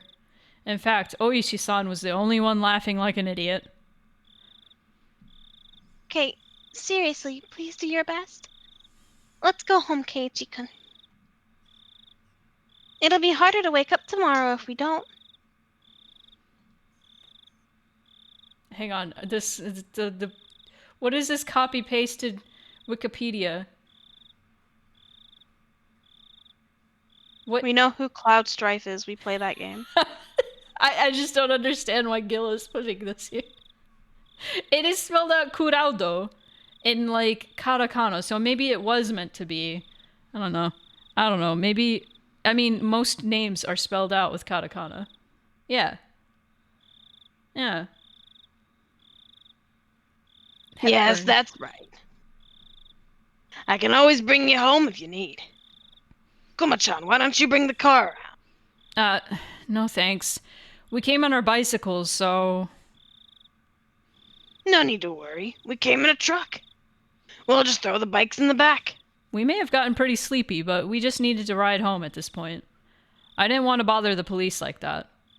Rena, however, nodded. Okay, if you insist, we'd appreciate it. It's probably safer than if we went back alone. When I thought about it carefully, I realized that Rena's idea was extremely rational. Now that it's decided, let's get a move on, shall we? He's gonna question you! Okay, anyway. Okay, bye! Good night! Rena, Kei-chan. Yeah. Nii-chan, you go to bed soon too, okay? Good night. I waved my hand as well, saying goodbye. Rika-chan and Satoko still hadn't been found. My unease, however, was steadily being pushed away by sleepiness. Rena showed the police where our bicycles were so that Oishi-san could haul them up into their truck. He prompted us to get into the back seat. Even our trucks are air-conditioned. Wow. I could hear the springs squeaking as I sat down onto a seat that would normally hurt my rear end, but at this point, it was very soft, and I was more than comfortable enough for me to fall asleep on. Ladies first. We'll start with the little Mrs. house. Where'd you live? Thank you. My house is, well... Well. No, Kuraudo isn't Japanese for cloud. It's, I mean, it's phonetically cloud, but the word for cloud in Japanese is kumo. That's the Japanese word for cloud. Like kumori. Yeah. Kumori is cloudy. Rena's voice slowly grew distant. I felt myself being sucked into the void of sleep. I think kumo is like a singular cloud, and kumori is cloudy. That's you. Sorry, 1 second. I'm just answering a message. You're good. Also, hey, Tazara. You know more Japanese than me. You've been there. You've been to Japanese. Yeah. Tazara's been to Japanese. Hello, Mayabara-san. Are you asleep back there? When I came to, it was quiet. The car was parked. Oishi-san was giving me light slaps to the cheek. Didn't feel good at all, so I woke up immediately. I'm sorry, I just fell asleep. Something was being held right under my nose. A clump of metal? It was a can of coffee. It's lukewarm by now, but cafe au lait is even good at room temperature. Sorry, space. I don't do French. That was all right. Oh, thanks. I mechanically took the can and opened the pull top. The feeling of the warm, sweet liquid going down my throat awakened my sleepy mind. When my drowsiness receded, I started wanting to know why the car was stopped and why I was offered coffee, because he's questioning you. Oishi-san, who had been in the driver's seat, had at some point moved to the back. Suddenly, I had a very bad feeling about this. It reminded me of the questioning yesterday at the library. It was already too late by the time I realized I'd made a mistake. Today, of all days, it didn't look like I would be getting away. I had a feeling that until Oishi-san heard what he wanted, he wouldn't be letting me go. Please don't get all formal on me. I'm not gonna eat you or anything. Mayabara-san. That would be preferable. That would be preferable. Oishi-san, they don't call him Tasty-san for nothing. Anyway, gulped down the last of his coffee, then stretched wide, showing me how relaxed he was. That, however, only served to heighten my nervousness. Hey, Redacted. I hope you weren't here when Cal read French. What do you need from me? Need? Oh, no, nothing really. Going to evade the question at this point? What a deeply unreadable man. Well, I don't need you for anything. I just thought you might need something from me, Mayabara-san. I don't need anything. Oh, I see. Really? Are you sure there's nothing? There's only one side door in the back seat of this truck. In other words, my only exit was blocked off by Oishi-san. I couldn't get away. I could only limply hang my head and maintain my silence. Oishi-san, despite my reticence? Reticence, yes. Reticence. Okay, cool. Relaxed and began smoking a cigarette. Sometimes it feels like I am like illiterate. When I'm You're like, not illiterate. I'm definitely not. But there's just some words I've never seen before, and I'm like, how the fuck do I pronounce that? That's okay. That's why I'm here. I've seen most English words. I have seen every word. The cries. Not every word, but most. Relaxed and began smoking a cigarette. I didn't read that. The cries of the insects outside seemed to be growing longer and longer, to an amount of time that almost seemed infinite. Here I was sure that you had something you wanted to talk to me about. Oishi-san exhaled a puff of smoke. The windows were open, but the tobacco smoke still accumulated inside the vehicle. How much did Oishi-san know? What did he know, and what did he want to hear from me? If finding out the truth made you disappear, then if I told him, would Oishi-san disappear too? Fucking tell him! Do it! Oh no! Oh no! Keiichi, don't tell him. He'll disappear. Keiichi! Oh no, the don't cop do will it. disappear! Oh, I had a feeling that I didn't need to worry about that in his case. I wonder how all this ended up happening. Oishi-san addressed me in a low tone as if he was talking to himself. How all this ended up happening? How the hell should I know? That was what I wanted to know. You know Jiro Tomitake-san and Mio Takano-san, right? I know you do. Because I personally witnessed you with them during the festival, along with Shion Sonozaki-san. Do you know how Tomitake-san and Takano-san are doing now? They've actually, well, passed away. They met very untimely deaths. Oishi-san probably played that card in order to surprise me. However, I already knew and didn't display the extreme reaction he expected. What's this? Did you already know? Unfortunately for this question in particular, remaining silent was equivalent to saying yes. Ah, so then did you also know? The reason Tomitake-san and Takano-san were cursed like that? People are saying that apparently they went into some forbidden building. It's interesting that that little, sound played.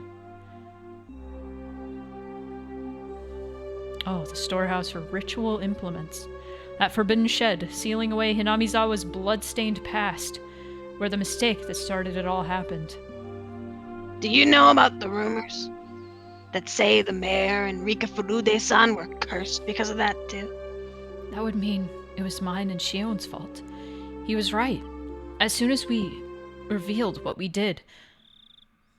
What did they call it? A ritual storehouse? They're saying it was bad luck. The lock to it had been replaced by a simpler one, which made it easier for thieves to go inside. What? This was news to me. Until last year, it apparently had these big bars and a huge padlock on it. I mean, you know, ever since the priest and his wife passed away, Odika Furude-san has been managing the place, right? Apparently she talked to the mayor, saying she wanted them replaced with a lighter, more simpler padlock because the bars are too heavy for her. I didn't know anything about those big bars he was talking about, but the lock had certainly been a simple one. It was a pretty cheap one, too, and it didn't really fit my impression of what a lock for a place you'd store something as important as ritual implements would look like. Rika-san's a small girl, after all. The bars are heavy with rust, and they must have caused her a lot of trouble. So the mayor hired a craftsman to replace the lock with a simple padlock, so she could open it with a key. So, how does that mean it was bad luck? Here's what I'm saying. These couldn't get in with the old tight lock. The mayor and Rika-san replaced it with a cheap lock and key on their own, so thieves broke into it. Apparently that's how it's going down. That explanation's a bit... Letting that slide, certain members of the village delivered punishment upon the thieves who stole into the ritual storehouse, as well as the mayor and Rika-san who changed the lock. At least, those are the whispers that seem to be going around. Mayabara-san, what do you think? What do I think? I don't really know what you mean by certain members of the village. Are you familiar with the three families? Representatives from each of them gave short addresses at the Watanagashi Festival's opening ceremony. Did you see them? I came partway through the festival, so I don't really... The three families are the three oldest families in Hinamizawa. To give actual names, the Kimiyoshi family, the Sonozaki family, and the Furude family. They each have quite the lineage, it seems. Long ago it said that everything in the village was decided by a council of the three families. The Kimiyoshi family, Old Man Kimiyoshi, meaning the mayor's family. The Sonozaki family was Mion's. So the Furude family was Rika-chan's family then? After the war, the Sonozaki family quickly expanded their influence. Practically speaking, after leading the fight against the construction during the dam conflict, they jumped at the top of the hierarchy in Hinamizawa. You see, though in accordance with the old ways, they still decide important village matters only after consulting with the three families. That's why the leaders of the three families each have their own address at the start of Watanagashi. In other words, the mayor, the old lady currently in charge of the Sonozaki family, and the last remaining member of the Furude family, Rika-san.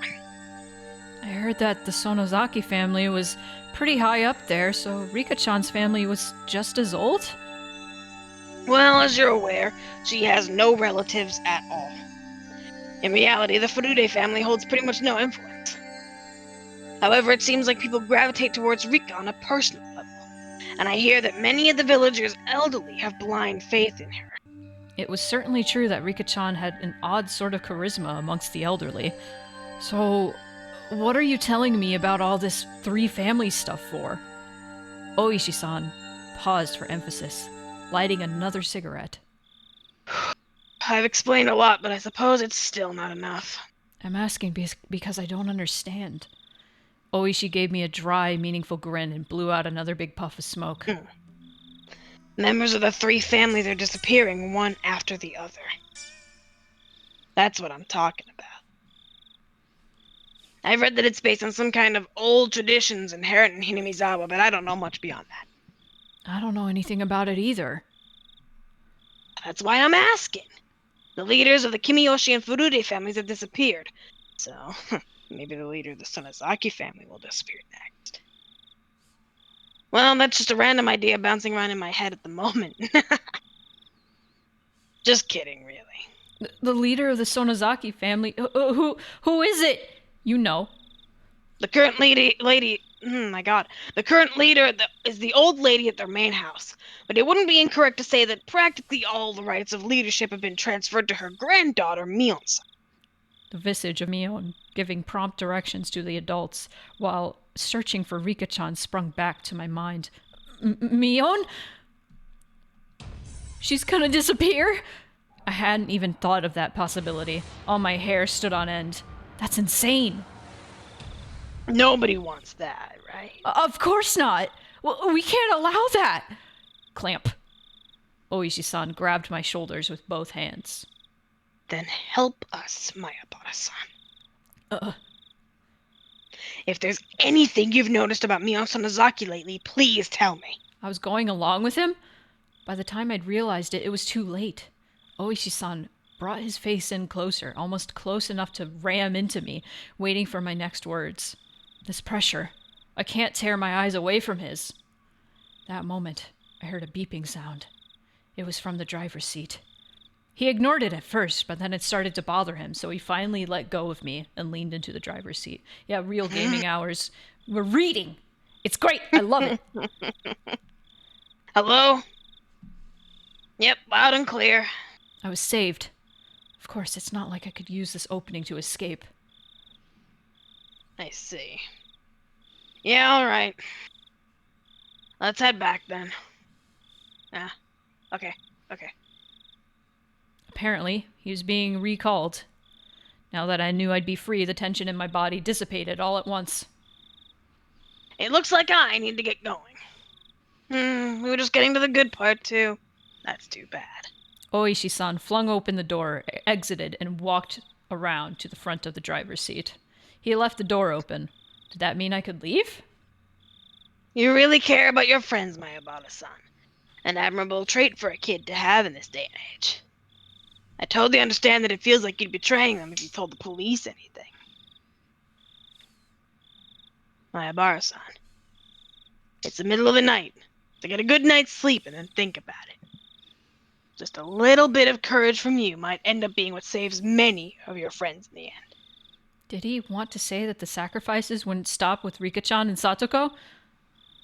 You know this already, but every night since Watanagashi something has happened. In the past, the curse only occurred once per year, but this time it's been going on for days. What a prosperous year this has been. I don't think you can call that prosperous. The night before last night, and now today. There's no proof that something won't happen tomorrow night as well. It's our job to prevent such things before they happen. But for that, we need your cooperation, Mayabata-san. I looked out the open door to see none other than my own house right in front of me. It creeped me out that he knew my name and address, but I was too sleepy right now. I was too sleepy to care. No, you're probably tired. It's already 3 in the morning. The witching hour. Please get yourself a good rest. Yes, sir. I'll be going now. When I was about to get out of the truck, as if to deliver a parting blow, Oishi-san said in a raised voice, I'll be coming by every day until you feel like talking, alright? I don't believe forcing you to confess in an interrogation room is really in fashion these days. "What a fucker!" I couldn't say anything in response, but me slamming the door shut probably served the same purpose. After lightly beeping the horn, Oishi-san's truck drove off. I went to the front door without waving goodbye. The door was locked, but the chain wasn't up. I unlocked the door and entered. Then walked over to the staircase. That was where I lost consciousness. Oh. Uh-oh. Keiichi! Exhaustion boy. Oh no, he just passed out on the stairs. The body of a semi-malnourished 14-year-old boy is not meant to bear the brunt of 3 in the morning. No. We have that fucking achievement. Go home already! Go home already. That is a lot of tips. Maybe we will read them and then take another break. Good lord. I think that's a good idea. Yeah. Well, not all of them. Fuck. Not all of them new. He's built wrong. Constructed alternatively. Alright, scrapbook time. Takano's scrapbook. Let's go. I love her Sonozaki shitty family. little diary. Yeah, I love it. It has the same CG as the fucking newspapers. It does. The one to drastically expand its influence after the war was the Sonozaki family. The leader. How many days has it been since the festival? This would be day 3 Yes. that Keiichi has just passed out in. Yep. All right. The leader at the time was Oryo Sonozaki, who still has that seat today. Oreo! Oryo Sonozaki has grown old, and today you can only catch a glimpse of who she was at the time. From what I've been told, however, she was a leader extolled as the best in history. Having become so old, aside from going out a few times a week for lessons, she spends her time at home in solitude and seems to leave most of the ceremonial affairs to her heir, Mion. There are different views on why the successor was not her daughter, but her granddaughter Mion, but it's rumored that it has to do with disownment of her daughter and son-in-law. Wonder why. That uninhibited granddaughter, Mion Sonozaki, still shows no signs of the dignity required of the next leader. However, she does have Sonozaki blood in her veins and is permitted the name of Demon. Oh. She still doubtlessly requires caution and is probably hiding her fangs and claws as skillfully as the leaders of the past did. It was a short one. That's good. Demon!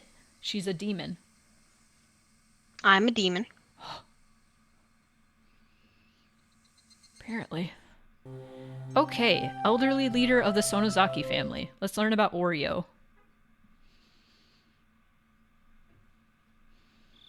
Yes, the postal worker hasn't seen anything either. The Sonozaki main house has their seal hanging from their mailbox so that anyone can stamp their mail or parcels with it and drop it in. That's rather careless of them. So when was she last seen?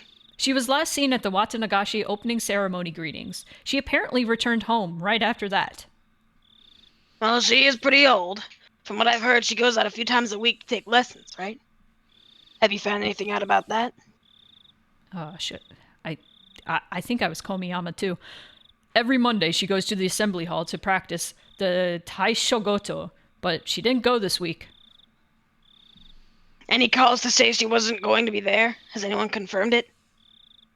No, nobody. She apparently takes days off once in a while, though, so no one thought it was strange. I don't even know if Komiyama is a man, and I'm just doing this deep bass voice anyway. Kumayama's a man. Okay.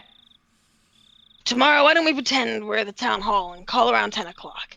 Please figure out whether she's at home. 10 o'clock. Got it. Ever since it started to seem more and more like ancient Hinamizawa traditions had something to do with all this, he'd been keeping a careful eye on the three families. At this point, the leader of the Kimiyoshi family and the leader of the Furude family had disappeared. There was only one leader left. Oryo Sonozaki, the leader of the Sonozaki family. She was apparently a pretty old woman. Her dignity hasn't waned, but she still only appeared before people rarely, so it was difficult to confirm where she was at any given time. She, the last leader, hadn't been seen since the day of Watanagashi. Was she still alive and well within the Sonozaki main house? Or had she... According to Mion Sonozaki, she had fallen ill and was sleeping it off. She's really sleeping. I'd like to take a look at her face and her pulse. You can say that again. Two of them breathed out a big puff of cigarette smoke. Oishi-san, after the search warrants for the Sonozaki main house and the Furude shrine, do you think we'll get them? Oishi didn't respond, exhaled another cloud of tobacco smoke. His surroundings now as foggy as his mind.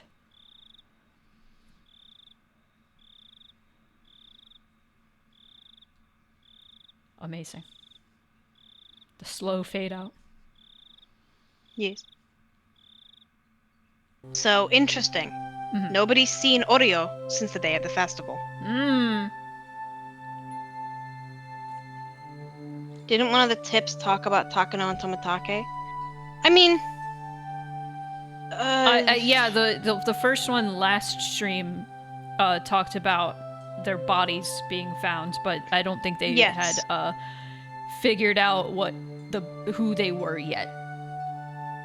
Yeah, so what we know about that is that Tomitake was found with his throat clawed out in the middle of the fucking road, and Takano was found burnt to unrecognizable condition in a barrel in the mountains, and the only way that they knew that it was her was because of dental records. Yep. The hidden demon. Oh. The inhabitants of Hinamizawa believe that the blood of demons flows in their blood. As such, the character for demon, that's the character for Oni, I believe, is treated as very sacred. For example, usage of the character Oni in names is apparently a right reserved for only the leaders of the Kimiyoshi and Sonozaki families. Case in point, we can see it in the current Sonozaki family leader's name. Oryo is written with the character Bar. Just one character. It's interesting. This, and only this, is proof that she is a legitimate leader of the Sonozaki family. Hang on. It's part of their name. So, like, I see, part of their yeah. name will use the characters for demon. Yeah, I see that. So that, okay.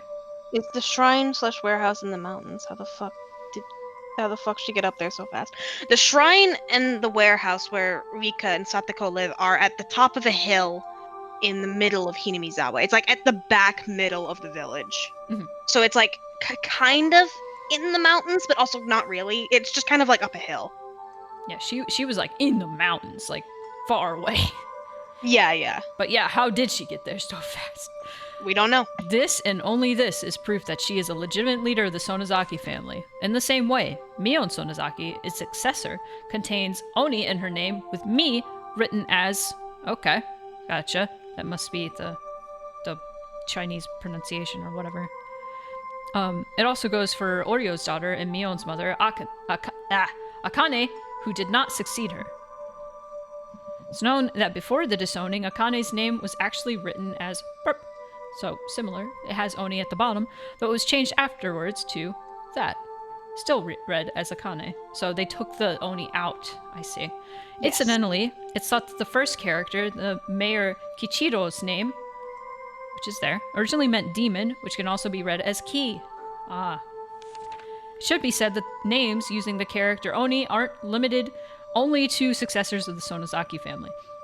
And also, it should be noted to those of you who don't know too much about Japanese, generally kanji, like the character we're seeing, have two pronunciations at least. One based off the Chinese pronunciation of that character, because kanji is borrowing from Chinese characters, and one that is just a Japanese word for that thing that Chinese character means. That's very confusing, I'm sorry. But, so that character in Chinese also means demon, but it is pronounced in a different way. And, okay, I'm sorry, this is going too far, but but You're fine. I hope that makes sense. You can even find in the last names of the three families. For example, the characters for Kimiyoshi are likely a split-up version of Oni. If you write it in reverse and top to bottom, as this, it clearly resembles the character. Ah, I see! Oh, that's very cool. There's a lot of shit you can do with Japanese characters. Yes. As for the Furude family, who have been in the Shinto priesthood for generations, the word for fortune teller can be written without interval characters as such. I think that with the addition of a demon's horn, the tick on the top of the character, that character became that character that is used in their name now. I see. In the case of the Sonozaki family, where Sonozaki is written as such, I can't find any reference to this character, perhaps because it's already ingrained into their first names. They were the clan responsible for running the Watanagashi ceremony, so I think that instead they included the contents of that ceremony into their last name. The Zaki in Sonozaki is a conjugation of the word for slice, and the Sono, written as such, probably contains the hidden meaning of human body, as it is a complicated mess, organs, enclosed by four sides. I think, in other words, that Sonozaki comes from those who slice open the gut. I see. Thumbs up. Amazing. Did you know the character for tofu has characters for, at least in Chinese, kanji, which is probably the same in Japanese. It has niku in it, which means meat. How is it said? I don't remember how it's said in Chinese, but it has the character for meat, which means the same thing in Chinese, and it has also man in it and made, so it's man-made meat. That's so cute. Isn't it? It's so cute. Okay, one more tip and then we'll take a break. Okay. Okay.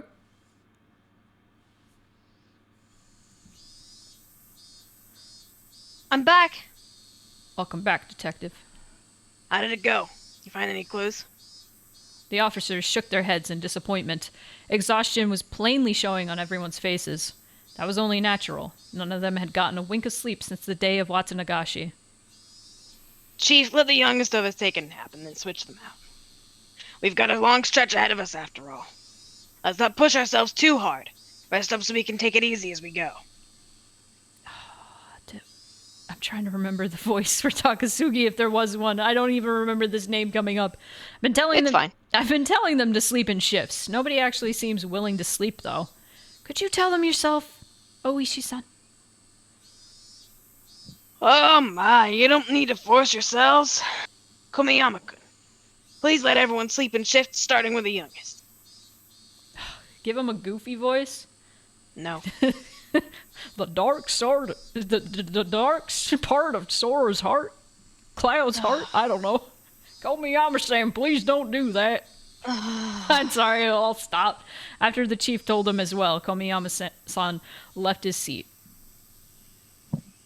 So, Chief, still no good in our request? It's just a rumor among the villagers in the first place, you know? It's going to be difficult without more concrete evidence. Even when that evidence might be tucked away in there? We need evidence that evidence is tucked away in there. Chief, don't start speaking in riddles to me now. We have witnesses that say 4 people, including the 2 who died, went into the forbidden ritual storehouse without permission. This is all reliable information. You might call it information, but they're really only rumors. They're not concrete evidence. Well, it's true that we don't have any pictures of the 4 of them sneaking in with cloth tied around their heads. Anyway, those 4 saw something inside the storehouse. Something important enough that they'd be erased. Important enough that they be erased? What would that be exactly? That's why I'm asking for a warrant to go looking for it in the first place. Anything pointing out the Sonozaki family's connections to violent organizations would be a major contender. Like a pile of Tokarevs or a secret poppy production facility. The secret Sonozaki family fortune would also be pretty difficult to discard. Look, Oishi-san, I know how you feel. However, that storehouse is a sacred building belonging to the Furude Shrine, and we need to have proper consideration for the locals when dealing with it. I heard that there was an hour-long call made from Congressman Sonozaki to the big man. Chief, could he have nailed you back down? Anyway, as long as we don't have suitable evidence, we won't get a search warrant for the storehouse. That goes for the Sonozaki main house, too. Especially considering that's the jurisdiction of both Section 4, the Prefectural Police's Crime Prevention Division. We need careful preparations first. If you say you need preparations, then why don't you just let me talk with him directly? Take-chan is the hand of Section 4, right? For crime prevention, it's Sankai-san. They seem like they'd be quicker to talk if I sat them down at a mahjong table. Chief, you have a visitor. Yikes! Pushing the employee who guided him in front. Right. Where did I get front? Him in right out of the way was an old man who looked like a Yakuza member, given his crested kimono and hakama. Did he not get enough of this over the phone? Oh. Do you want to be the congressman? I am Congressman Sonozaki. I demand to know who's responsible for this. It's instant. Hello, I am the division chief, Takasugi. I don't need your name. I could have had you demoted on a whim. You wouldn't even be enough. Bring out the one called Oishi or whatever. He deserves punishment for requesting a search warrant on the sacred Furude Shrine. I sincerely apologize. Oishi is currently out on investigation, and he's been difficult to contact. I'll take his place and hear you out. So please, have a seat. The chief's eyes are telling me to get out of here. Perhaps I'll gratefully accept this favor. Maybe I'll go lay down in the nap room. Listen here. The Furude Shrine spent 2,600 years under the imperial calendar and 2,500 more beyond that. It's sacred, a sanctuary that must never be defiled. The 800,000 gods, Oyoseda-sama, and the spirits of our ancestors are enshrined there. The holy shrine protects Hinamizawa from when the sun comes up to when it sets, and from when the moon rises to when it falls. Who was the idiot who wanted to set foot in there? Besides, The right to religion is the most revered right of the people in this country in the Constitution. You dared to be so bold as to sully that using your own investigation's negligence as pretext? I will not allow it. Are you listening, you lying scum? I'm angry now, so you're not getting off the hook that easily. Yay. And furthermore, I had to really tense my stomach to get that angry. Ow. Oh no. Oh no. Hang on. I want to catch up on chat a little bit. Kanji and Hanzi having the same meanings but said differently is why the Duong translation is like, yeah, okay. I have to hand it to whoever was responsible for localizing this. They handled the kanji/Hanzi wordplay in a way that English speakers could understand. Yeah. There's like it helps that I kind of know how, those characters work. So I was like, oh, I see. Oh, that's cool. That's neat. I fucking love Japanese characters and like katakana, hiragana, kanji, all that shit. Like, there's so much you could do with wordplay. And you can't do it in English, and it sucks. But I'm gonna save. Let's save. And let's take another break. Another break. Let's do it. All right, I will be back in 3 minutes. Let's go. All right, everybody. Let's actually turn on some music. Let's turn on the music. There we go.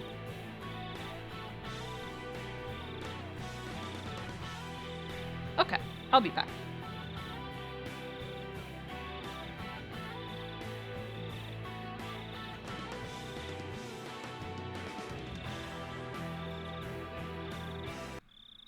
Let us continue. Let us. Let us continue. Lechuga. Never give up. Why did I put my glove for drawing on? That's weird. I'm not drawing. I'm so used to... memory, I guess. Yeah. I drew so much the other day that I just put my glove back on. Alright. I think we might be able to get one more chapter in, but, I mean, if it's long, maybe not. We could also just go along today, but that's up to you. I don't know if I could go along considering how long I streamed the other day. Okay. But we'll see. We'll see how I feel, honestly. And how you feel. Beep, beep. Oh, I don't need to load. I just want to play this game. It's all I want to do. Like every time we end on a Monday, I'm like, I want to play more. Do you think after the stream today, we'll have one more stream of this, or like? Probably. Okay. Because you said 1 to 3 more streams, so I was like, oh. Yes. So do you think if we went long today, we'd be able to beat it? I guess is my question. I don't think we'd beat it. Okay. I think if we went long today, we would definitely finish it next time. Okay. Well, we'll see how we feel. We'll see how my voice holds up. Sure. Okay. I saw a ceiling I was familiar with. Though I was groggy from sleep, I did notice that I was in my futon, like I was every morning. I looked at my clock, and despite having turned in so late last night, I had awoken at precisely the same moment I always did. I'm so low on sleep, but I guess you really can get up at the same time every day. The secrets of the human body never ceased to amaze me. If I went back to sleep like this, I would definitely not be waking up again. I spurred myself on and slipped out of my futon. Mom asked me about last night at breakfast. Apparently we too had gotten a call asking if we knew where Rika-chan and Satoko were, and Mom vaguely understood that something serious was happening. So then, you were out late last night with all your friends looking for them? Until about 3, I think. Yeah. Did you find them? Rika-chan and Satoko-chan, I mean. Crunch. I warily bit into my toast. It really didn't have any taste. Just then we heard the chime go ding-dong. I looked up at the clock and saw that it was about 5 minutes past my regular meeting time with Rena. Oh shit. It was her at the door. Something that would have been so ominous last chapter is just like, oh, Rena. Yeah. Good morning. Did you get any sleep? Did you? I think I slept for a few hours. Could probably count them on a chicken's toes, though. What a weird thing to say. I think I've heard that expression before. Rena seemed pretty sleep-deprived as well. There was something missing from her usual spirit. Are you going to school? Yeah.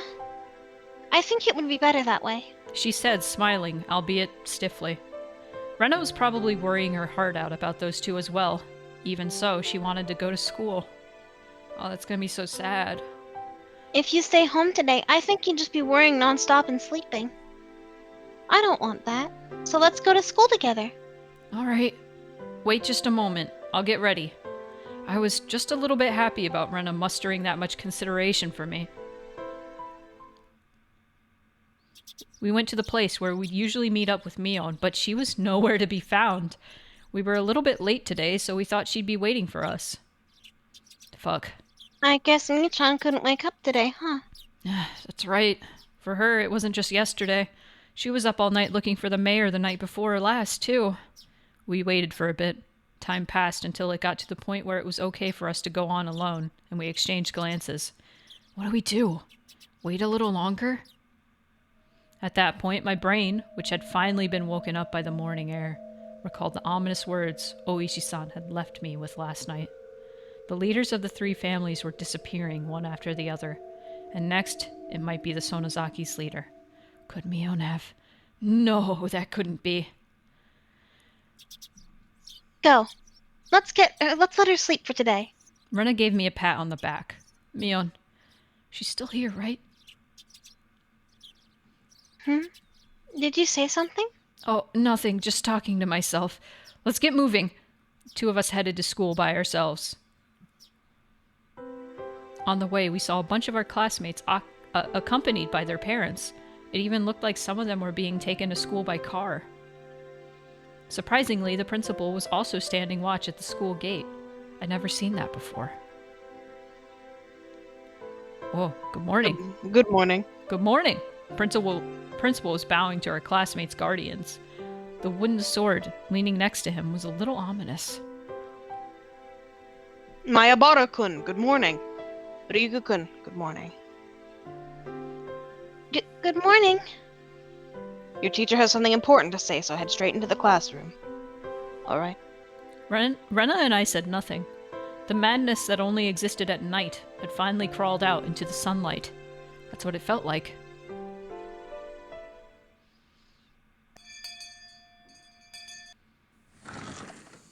Good morning, everyone. The hushed conversations that had been spreading for a while now all disappeared like an illusion the moment our teacher walked in the door. Silence dominated the classroom. The principal came in with our teacher as well.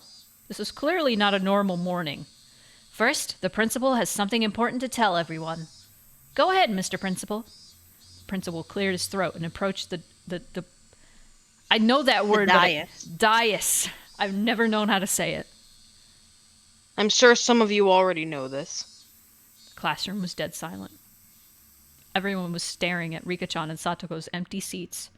The principal briefly and simply declared that Rika-chan and Satoko had gone missing. There wasn't a single person in the classroom who didn't already know. There seemed to be many, however, who couldn't accept it as the truth. It had been confirmed to them now by the principal's words. There were sobs throughout the classroom, and I heard a kid crying. They steadily spread throughout the whole room. The big-hearted principal wasn't able to keep his cool either. Okay, everyone, pay attention. From today on, your parents or guardians will be taking you to school. For those of you whose parents can't do so, you'll be coming here in groups. I made a handout, so read it carefully and be sure to show it to your parents. Understand? The teacher's voice was a little abrasive. Not even she could conceal the strain she felt from this unprecedented, abnormal situation. They should have just canceled school today. However, Rena told me that the school was also like a nursery for the students whose parents both worked, so some of them wouldn't want school to be canceled. Well, then, let's begin the lesson. Class president? She's absent, I see. Then, whoever is on day duty, let me hear it. All. Discord cut you off, so all I heard was, all. That feeling of wanting to maintain an everyday atmosphere, even if only in school, precisely because our lives had been messed up, was something that I agreed with at this point.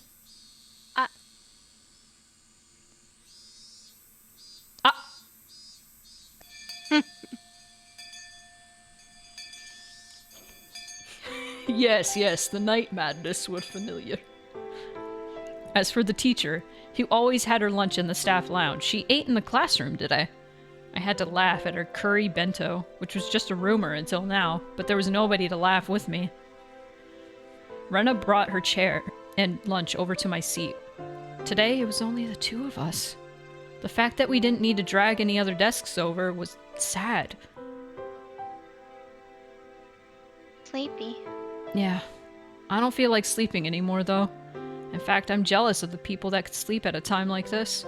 They've got nerves of steel. You're right. I was sleepy this morning, but my drowsiness had dissipated after coming to school and constantly feeling the incredible tension. Rena's bento box didn't have its usual luster. That was to be expected. Rena was up for a long time last night, too. She wouldn't have had time to make her lunch beforehand, since it's not like she would have gotten up early this morning. Grab anything you want. Go ahead, you can admit that my bento is better today. Okay, then I'll have some. Wow, a charcuterie roll with perilla and cheese? That's interesting. Rena, yours might have ready-made food in it, but it's pretty good too. I realized the two of us were desperately trying to brighten the afternoon mood to its usual level as much as we could. I looked around the classroom and it seemed like we were the only ones trying to do so, surrounded as we were by gloominess. The two of us sharing our lunches like this. It's sort of like something. Oh. Like a date. No. Oh, it's like a date, Cage. It's like we're dating. It's like we're on a date, but we're in school, so we're not. God. Keiichi making fun of people's lunch. What the hell, man? I mean... Don't you silently judge other people's meals when you're like in McDonald's or whatever? No, he was just like, Rena, I know you couldn't make your lunch to like its usual like level because you're so fucking tired, so here, have some of my food. That's how I took that anyway. I didn't think it was that rude. That's insane for like a 14-year-old, by the way, that she like gets up at like a couple hours before school to make her own packed lunch for herself. I don't know. I made my own lunch when I went to school, but no. No, for sure. I mean, like, it's the getting up and like making a full meal part. Yeah, that is pretty insane. Like getting up at like 5 in the morning and being like, well, time to put on my little 14-year-old apron. God. time to make a whole fucking event of this. God. Every day. Our laughter grew quieter.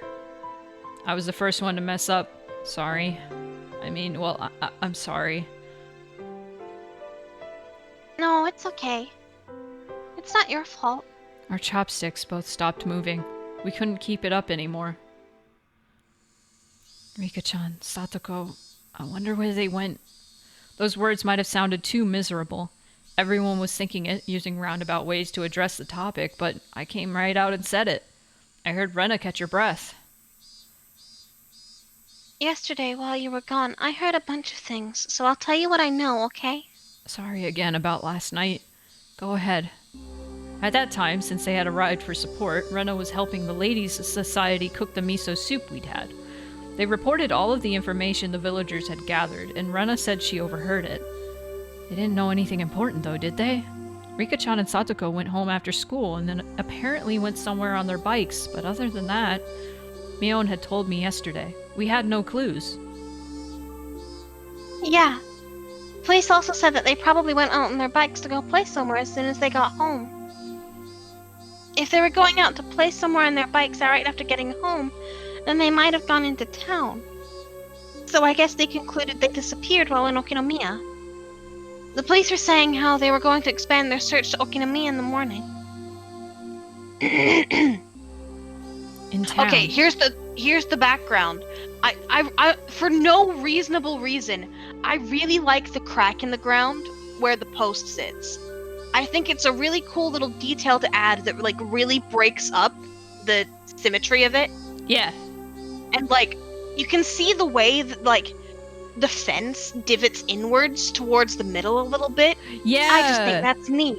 That is really neat. It's definitely like they definitely traced like an actual picture because it's like details like that where it's like, ah, yes, that is a real life thing that happens. And also the shadow over here. I know you can see my cursor, so Yes. that's fine. The shadow, The far left shadow. the far for left everyone else. shadow.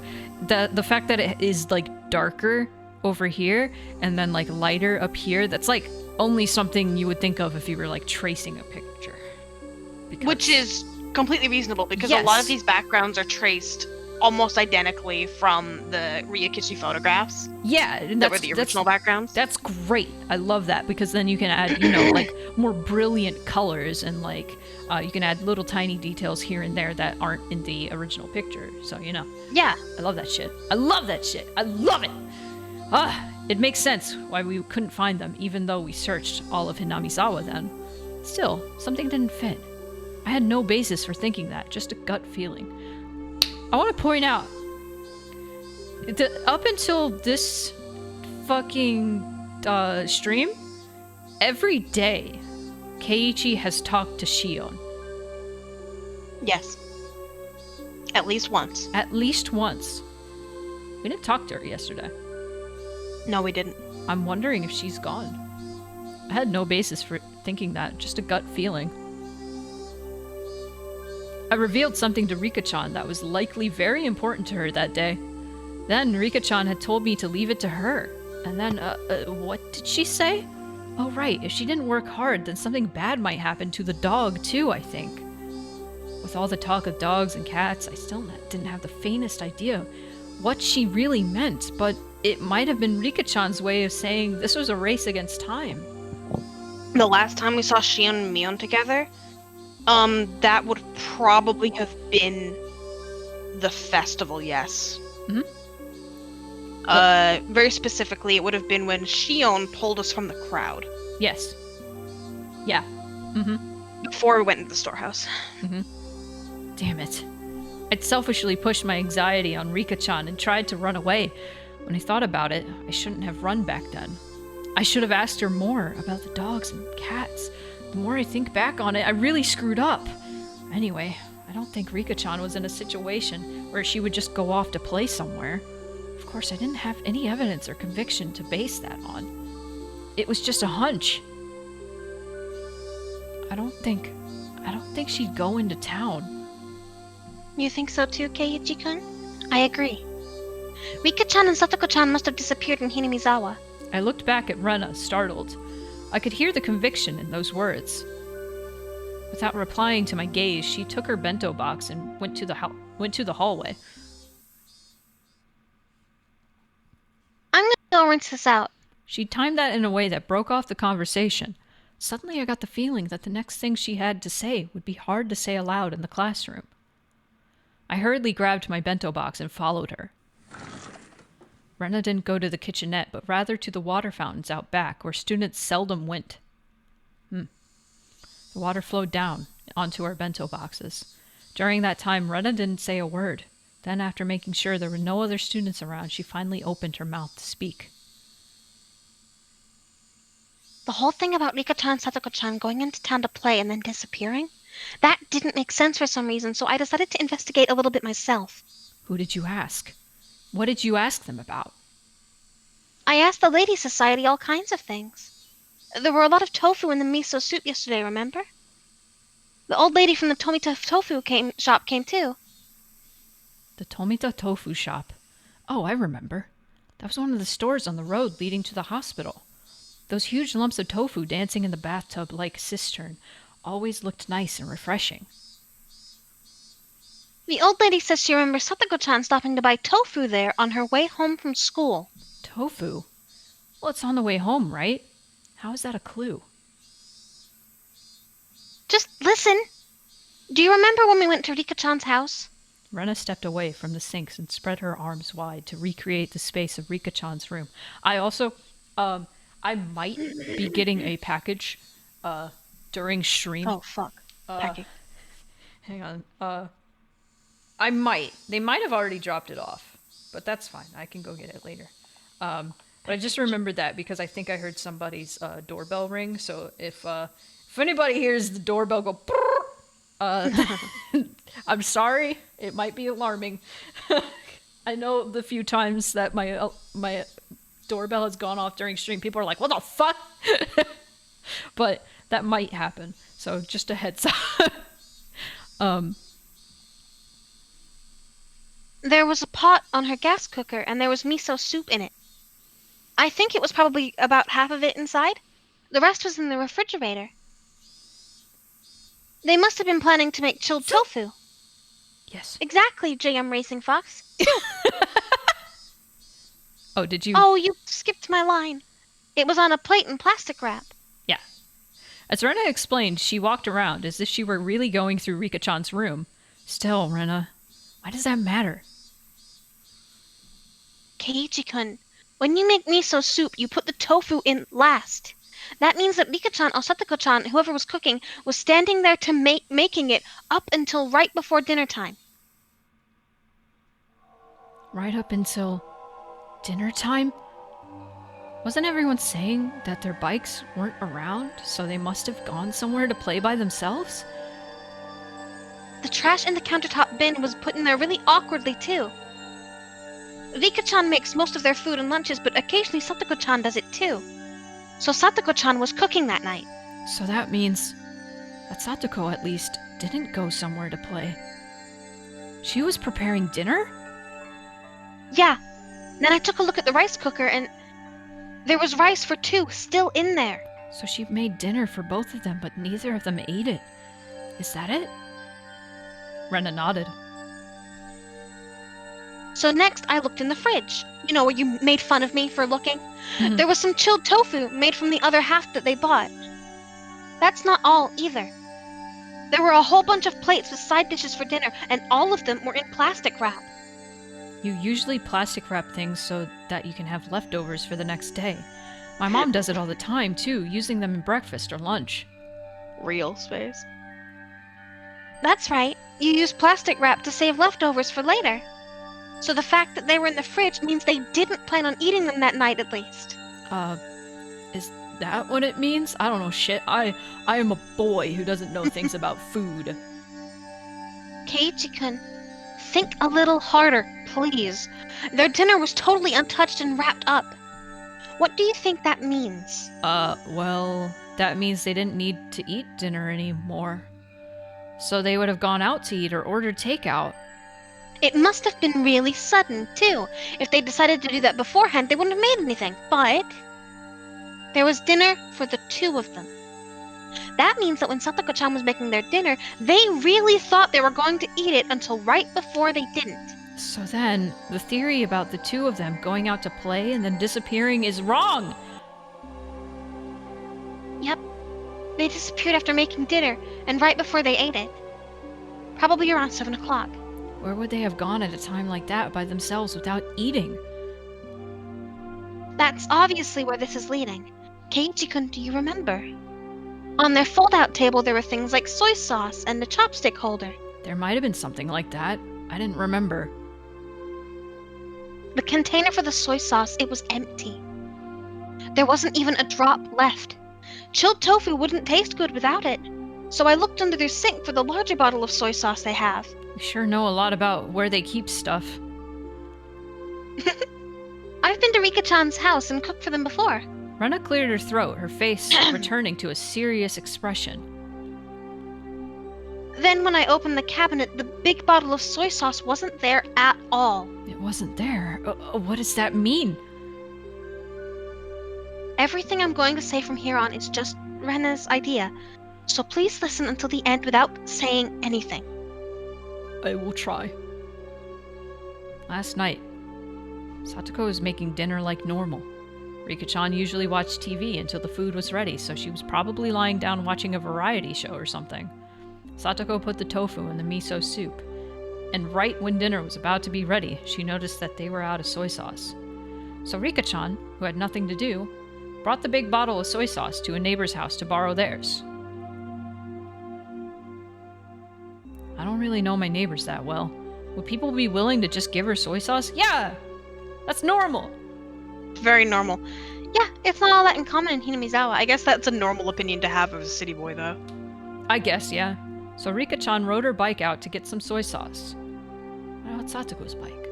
No matter how long Satoko-chan waited, though, Rika-chan didn't come back. So then Satoko-chan called up the house where Rika-chan was going. Would Rika happen to be imposing on you? Something like that. Then the other person would have replied with something like this. We have plenty of food here, so you should come too, Satoko-chan. Rika-chan has already eaten. I think that's how they called her out there.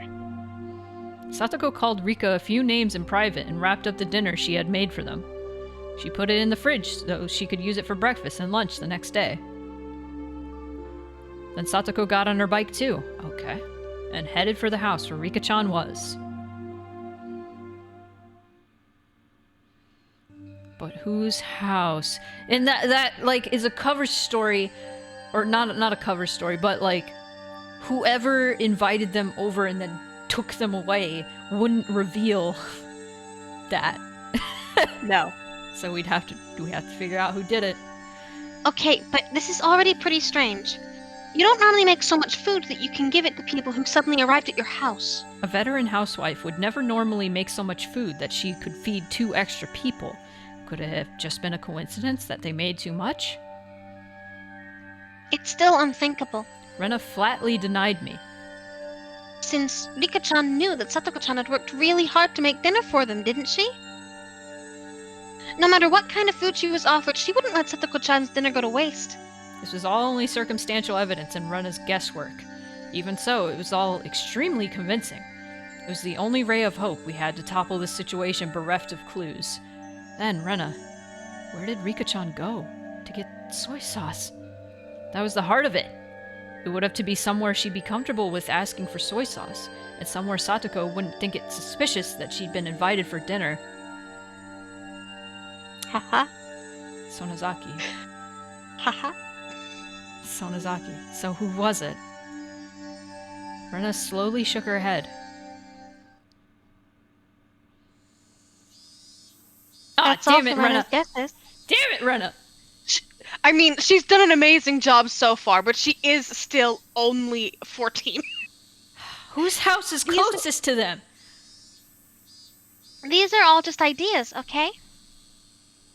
Keep them a secret from the police. What is there to hide?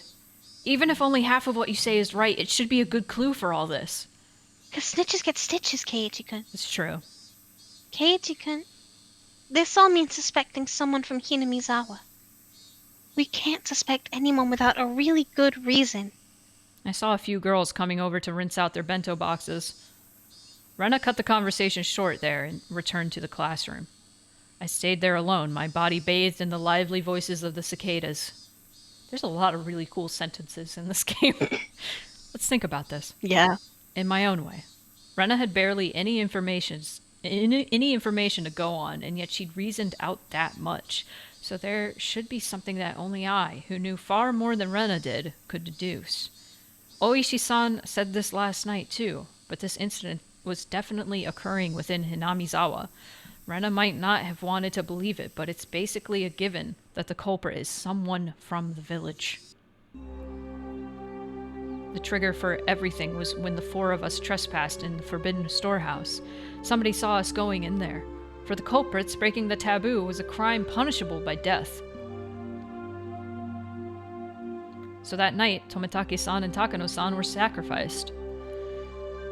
There were 2 left. Shion and myself, who I haven't heard from. However, before the She's fine, she's probably. She's no. However, before the culprits bore their fangs on Shion and me, they went after the mayor, to whom Shion had confessed her sin. Next, they went for Rika-chan, to whom I'd confessed my sin. Then what about Satoko? Just a stray bullet? By itself, Rika-chan being sacrificed after I told her everything was mortifying. But Satoko, who was sacrificed for no reason, wasn't that all the more regrettable? Everything was my fault! Who would be the next to disappear? Would it be Shion and me next time? Why? Why weren't the culprits going for Shion and me right away, though? Okay, am I imagining this? Didn't Shion say to call her, like, every day? Or am I imagining that?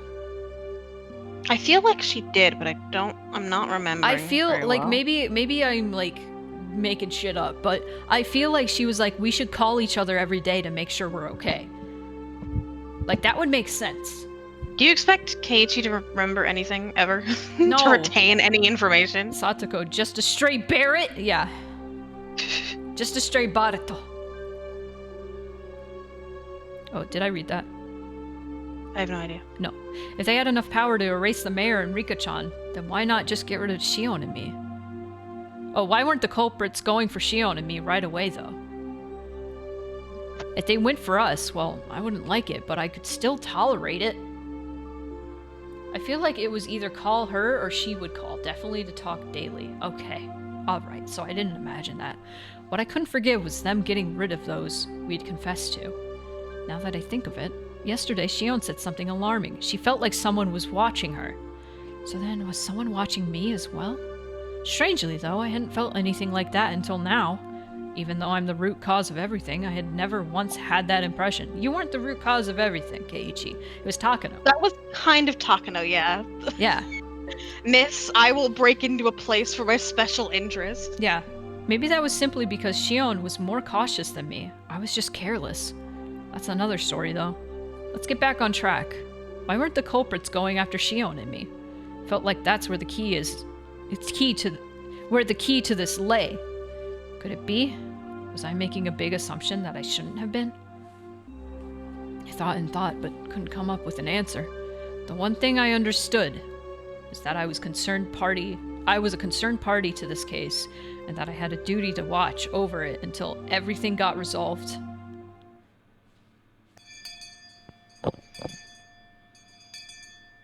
I heard the ring of the bell declaring the end of lunch break. Would somebody else disappear tonight? If nobody else did, then I wanted them to get rid of me tonight for sure, and then put an end to all this. Shion's hysterical voice on the phone last night came back to mind.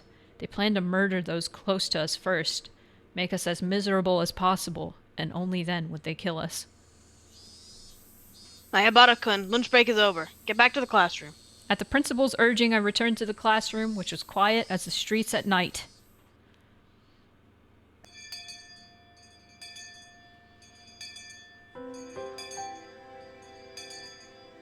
Oh, they're supposed to call each other, but only during the night, so he didn't forget. Thank you. I appreciate that refresher. And also welcome.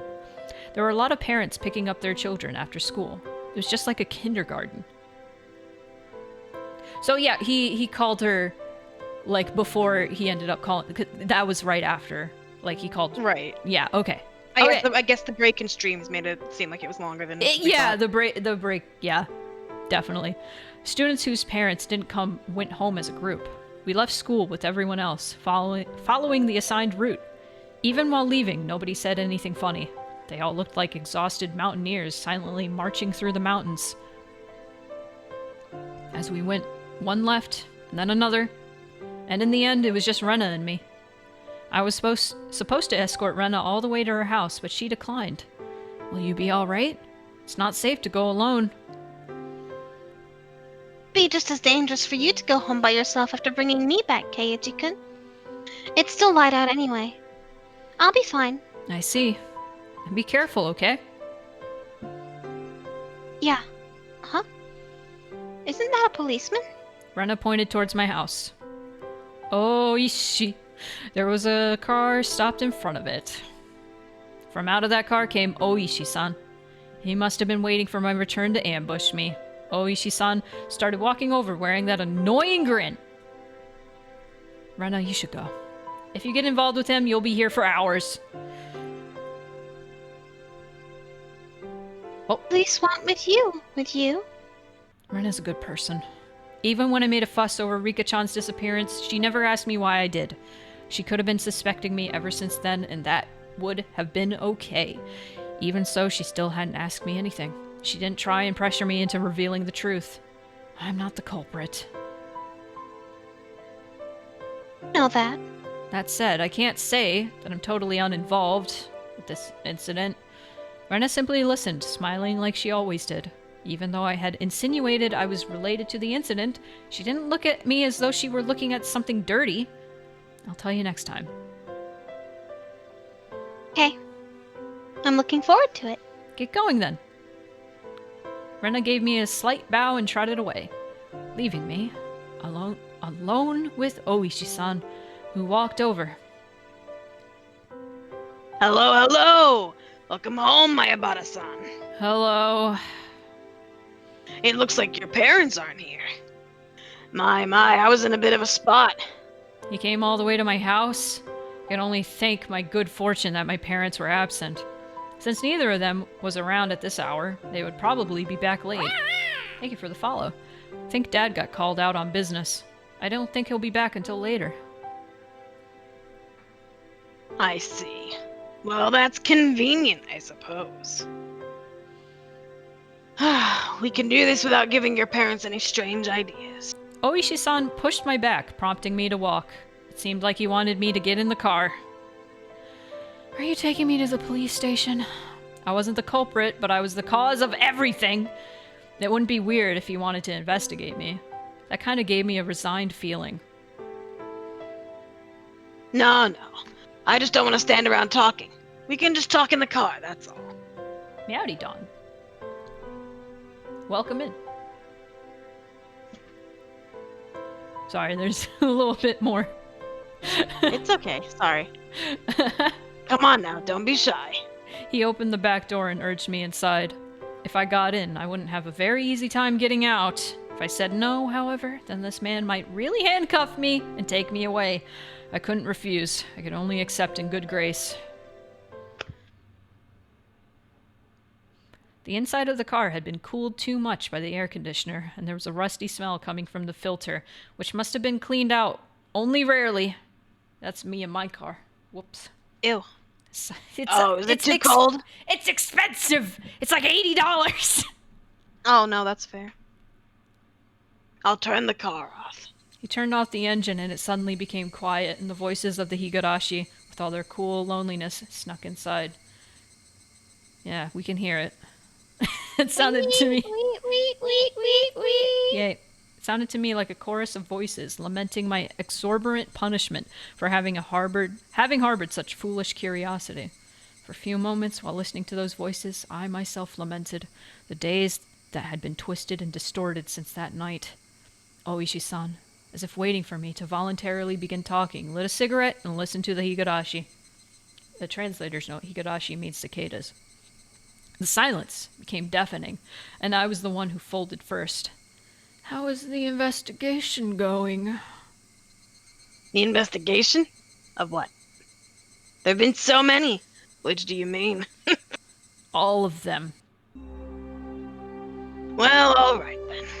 They're officially secret investigations and we're under a media blackout, but I'll let you in on them. Then shall we start from the first incident? The freak deaths of Tomitake-san and Takano-san on the night of Watanagashi.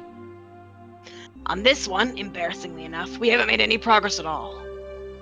First of all, Tomitake-san. There are indications on his body that he was assaulted by a group of people, but we have no explanation for him clawing his own throat and dying. We suspect an overdose from a stimulant or something, but we didn't detect anything. What about Takano-san? The same. We're in the dark. Autopsies for those who are burned to death are real tough. We believe she was doused in gasoline after she was strangled. That one falls under the Gifu Prefecture's police department. They haven't been very cooperative, even though it happened in our territory. Oh, that's not really relevant, though. So the police didn't know anything other than the fact that the victims died inexplicably. Nonetheless, the times when the incidents occurred have been generally placed right after the festival ended. It's a bit uncertain in Takano's case, but the likely prospect is that she was murdered at about the same time as Tomitake-san and then dumped in the mountains of Gifu. Why would they bring a dead body all the way to the mountains? They should have just brought Tomitaki-san out there too. Oh my. Mayabara-san, you're quite sharp, you know that. Of course, I do believe that it's something we need to be attentive of. There are a bunch of other suspicious things, but this is about all I can tell you at this point. How about the mayor? Have there been any clues? Having exhausted that topic, I changed the subject. Otherwise, he might turn the conversation on me. We investigated his movements on the day he disappeared. We didn't find anything that could provide any clues, but I'll tell you about it anyway. The mayor, Kichiro Kimiyoshi. Apparently, he was suffering from severe hemorrhoids. Oh, jeez. He can't sit anywhere. I can't sit anywhere. I have hemorrhoids. The way she, spins toward the camera kills me to this day. Yeah. People who lived a long time have an unusual amount of pride. So the mayor hadn't been telling anyone that he was going to a proctologist at a certain university hospital in Shishibone. On the day he disappeared, he had an appointment for a checkup, so he went out first thing in the morning. Sorry, I'm drinking water. All right. You're alright? Even I knew that big hospitals, like university hospitals, had a really long waiting time. Apparently, people would get in line hours beforehand, even if they had an appointment. His exam ended at 1 p.m. After that, he had a light meal in the hospital restaurant and passed his time reading a magazine. I'm sure that was a great meal. Hospital food. Yummy! We know this because of a receipt we found in his wallet at his house. There's nothing suspicious at all about that. That day, he had planned to go to a meeting in the assembly hall in the evening. He was supposed to return home with plenty of time to spare, but while he was on the train coming back, there was an accident. Seems it delayed him a bit, and he only got back to his house right before the meeting was scheduled to start. His family witnessed a very hectic mayor leaving to go to the assembly hall of the shrine. What was the meeting about? He disappeared on the way back home, right? The three families and the essential members of the town assembly were at the meeting. We think they were discussing how to deal with the serial freak death incidents that had been happening again this year. So then, on his way home, the old man, who had treated Shion like his own daughter, he was a dependable person who would encourage Shion whenever she felt pressured by anxiety, and yet, Shion's painful voice struck me right in the heart. Huh? What's the matter? I was taken aback by how strange my own voice sounded. What was it that just surprised me? I squeezed my head with my hands to try and drag back out what I had only realized for a split second. Remember, Keiichi Maibata, you just realized something. Something important. The night of the Watanagashi. That was when everything started. That night, Takano-san and Tomitake-san died. The next morning, word of the incident had spread throughout Hinamizawa. They planned to talk about it during the evening meeting. The mayor, however, had an appointment at the hospital, and as planned, he went there without telling his family. Oh, the gator! Oh, he got a checkup at the hospital. Ate something. And then there was an unexpected delay on his train ride back. When he returned, the meeting was already about to start. The mayor changed clothes, got on his bicycle, and hurried to the assembly hall, the shrine, as fast as he could. From when he heard about the incident on the night of Watanagashi until when he showed up at the assembly hall, everything he was doing that day was done in secret. During that time, nobody found out that. He went to the hospital alone. He ate alone. And he got on the train alone. That all meant he had absolutely no contact with anyone else, unless there was somebody on the train. He couldn't have even called him on the phone. Okay, but what does that mean, Keiichi Maibata? Why does that matter, Keiichi Maibata?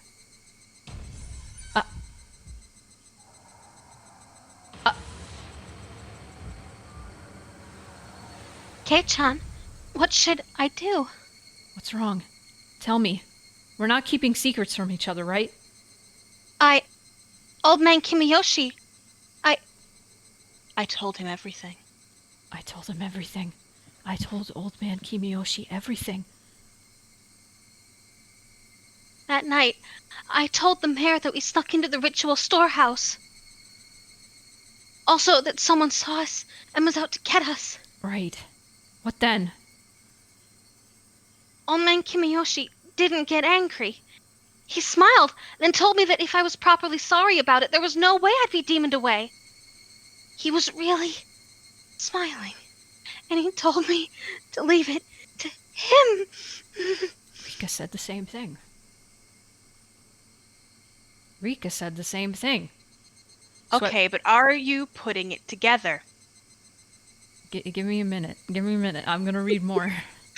Uh-huh. Mm-hmm. Sweat burst out of my body like bullets. They became one long strand and slid down from my forehead to my nose and fell. So then, what does it mean? Hey, Keiichi Maibata, no more playing dumb. When did she tell him?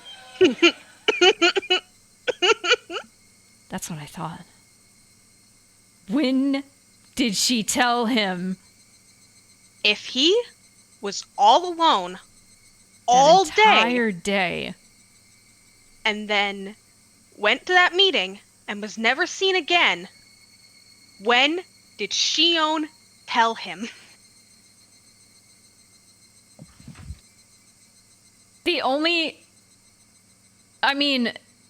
So like this was the day right after the Watanagashi. Right? Right? Yes. Okay.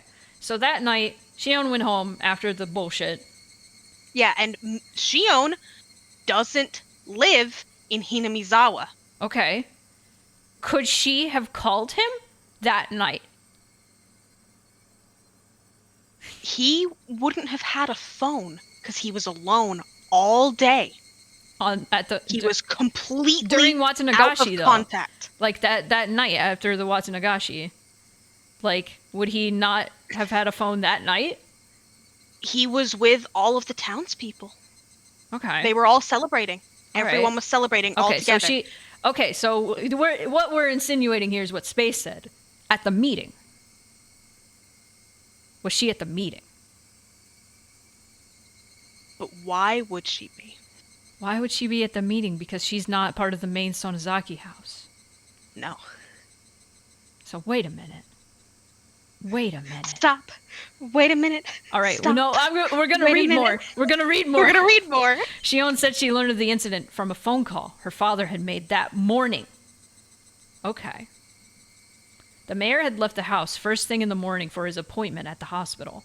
He didn't tell anybody where he was going. Nobody knew about him going to the university hospital. Furthermore, his train ride back to his house was delayed by an accident. As soon as he got home, he rushed out to the assembly hall. Then the meeting at the assembly hall began and continued until it was dark out. Then everyone left. Nobody saw him after the meeting was over. He just disappeared. Which meant...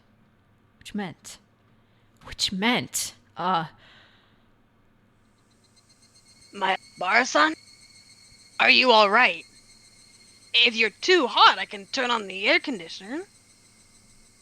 Another part of me was messing with my thoughts, demanding that I didn't think any further than that. My head was pounding violently, and the fluids packed inside it all blended together until nothing made sense. It was just about to settle, yet it had been smashed and melted in the blink of an eye, no longer able to retain its shape. Mayabara-san. Are you in there? Yeah. Oishi-san lit yet another cigarette. There was yet another cigarette butt placed in the ashtray. Was it displaying the passage of time? Had my thoughts been frozen over for that long? I've tried to tell you everything I know. In return, feel free to tell me anything you want, Mayabara-san. My mind had become a gigantic oozing mess. My brain felt like it had been totally minced by the blades of a blender, and I couldn't think. Now, don't climb up again. If there are any misunderstandings, I'd like to clear them up first. I don't think you're the culprit here or anything. Oishi-san gave his best attempt at an adult smile.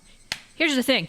If she had said that during the meeting to him, everybody else heard it.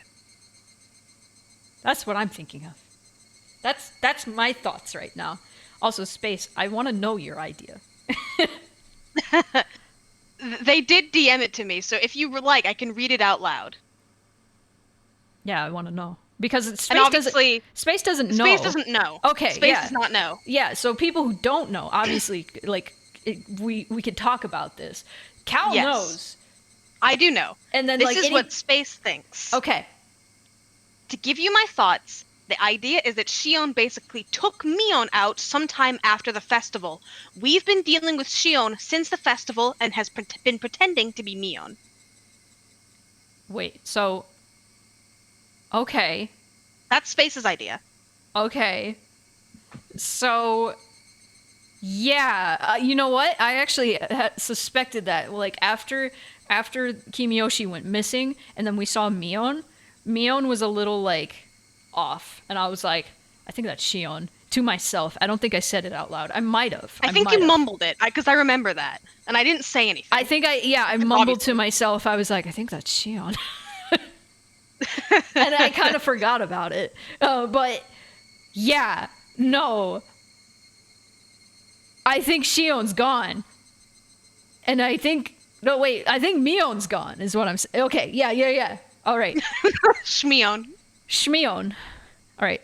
Oh, you should go. Sorry, I guess you're having, like, revelations over there or whatever, but it's blue in my head, so... All right. I know the four of you snuck into the ritual storehouse that night. Everyone in the village heard rumors about it the next day. The main idea I got was that Shion had been tweaking the whole chapter, but Mion hasn't until after the festival. Oh my god, sorry, I was pacing around my room with excitement when we got to this, so I'm out of breath. Oh.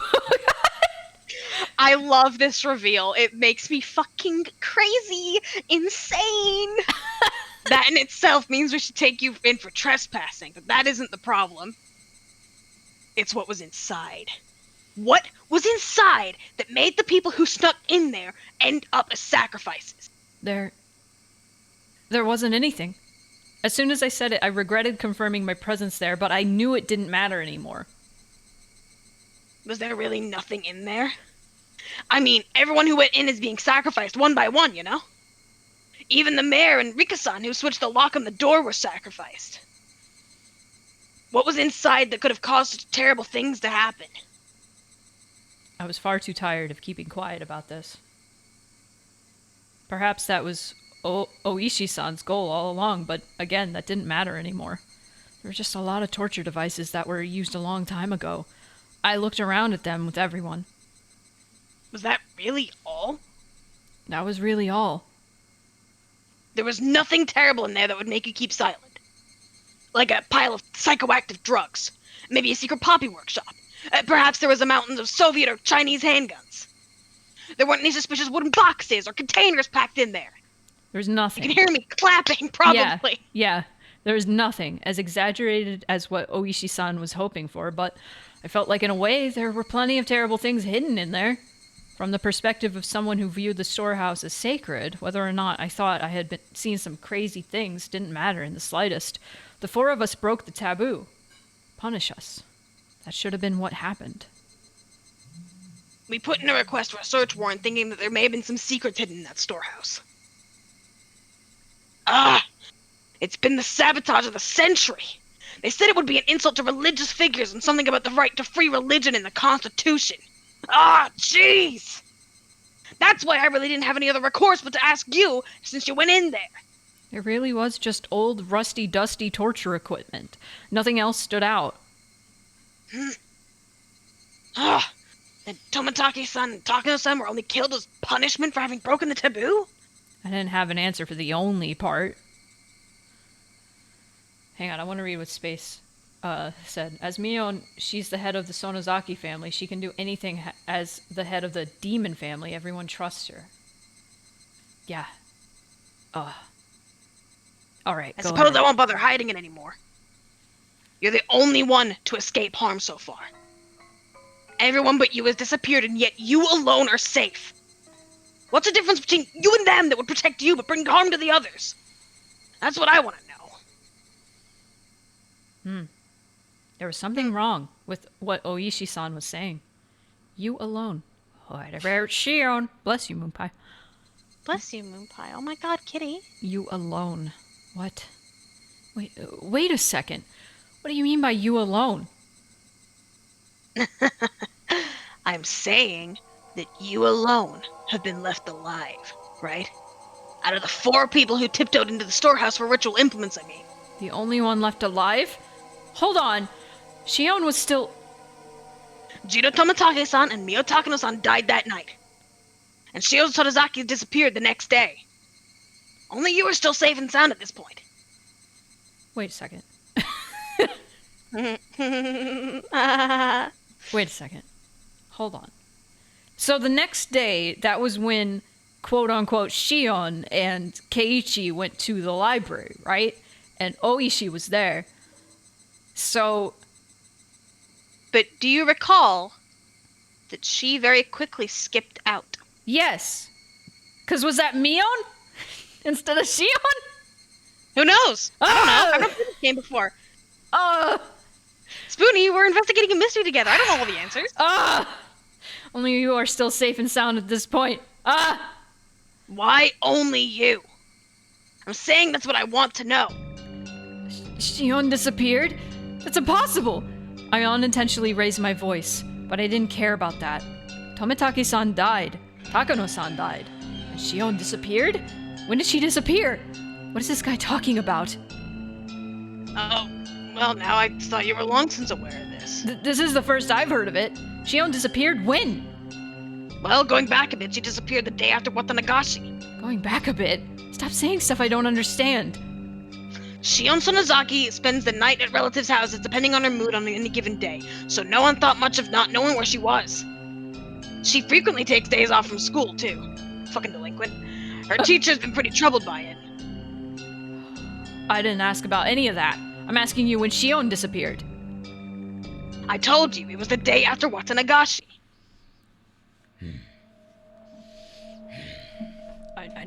I need to get it. I need to cross my legs for this. I need to sit crisscross applesauce for this. The fluids in my body, all reverse direction. I lost my sense of balance and everything I could see started to warp and twist out of shape. I simply couldn't endure it. Hang on. Shion had already disappeared. That night, that phone call. Who was that? She called me every night. She encouraged me. We vowed that we would do our best to live on and not be erased. Yes, that should have been a phone call with Shion. Should have been a phone call with Shion. She took breaks from class like it was nothing, and her family wouldn't listen when the school told them, so they mostly don't bother calling anymore. So it ended up taking quite a while before we realized she disappeared. I felt a stabbing pain like needles were being pushed into every pore of my body. It started on my back and began spreading throughout the rest of me. When it had completely covered the surface of my skin, it began to worm its way inside my stomach as well. Don't you remember? We talked at the library the day after Watanagashi. Shion-san was there then. That was the last we saw of her. No one knows where she's been since. That can't be. That day, Oishi-san had only caught me, and Shion bounded away, lying that she needed to go to work. Didn't she call me that night? Her job was at a restaurant called Angelmore, right? She hasn't been there since that day. She's been completely absent ever since. The person at the restaurant couldn't get in touch with her. He was really worried. That can't be. It can't be! It's only circumstantial evidence, but after she left us at the library, but before she made it to work, I think it's appropriate to consider her having disappeared during that time. Right after Shion ran away without me? It seems that you didn't know. Maybe if you'd said something earlier, this would have gone more quickly. Now you understand, right? You're the only one left. You're the only survivor of the 4 who slipped into the ritual storehouse. It couldn't be. It just couldn't be. If something else happens, it would happen to you. Hang on, I need to read Space's comment. Or, read that out. Sorry. I need you to understand that, Mayabara-san. She can move freely because Shion did a crime, but Mion never did, to our knowledge. Okay. Yeah. It can't be. Shion had already disappeared? That couldn't be. It couldn't be! I talked to her the day before yesterday. I talked to her last night. She was going to call me again today. That was Shion on the phone. It was from Shion. Don't honk. From Shion. I heard that. That was really melodic. It was like, honk, Yeah. Shion has long since disappeared. Next will be you. Then who was on the phone? Those past nights. Then who was phone? Then who was phone? Who was on the phone those past nights? Who was on the phone those past nights? It can't be. It can't be. Why are you tweaking in my car? Ah! Water.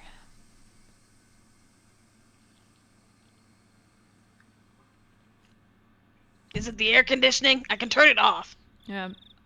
Also, it has been 3 hours. If we want to continue, I do want to continue. I do want to continue. I I do wanna really want to continue. continue. We can take the break here and then keep going. Yeah, I'm gonna go get a drink of water because Oishi's hard. Difficult. He is. He is. That man has been difficult. smoking every day for 63 years. Sure has. Let's go He over was here. born with a cigar in his mouth. Yeah. All right. Another break. It feels like an hour doesn't feel that long with this game. God damn. No, it doesn't. God. Like, an hour passes in real life, and we get through, like, a scene. Yeah. Yeah. All right. Be right back, everybody. Want to watch some ads? No, of course you don't, but I'm going to do it anyway. All right. Return. Let's go. We're having a mental breakdown. Let's go. I lay down on the couch. Insane asylum. Have you seen that video? No. Oh my god, I'll have to send you that after stream. God. I lay down on the couch. Stayed there dazed for a while.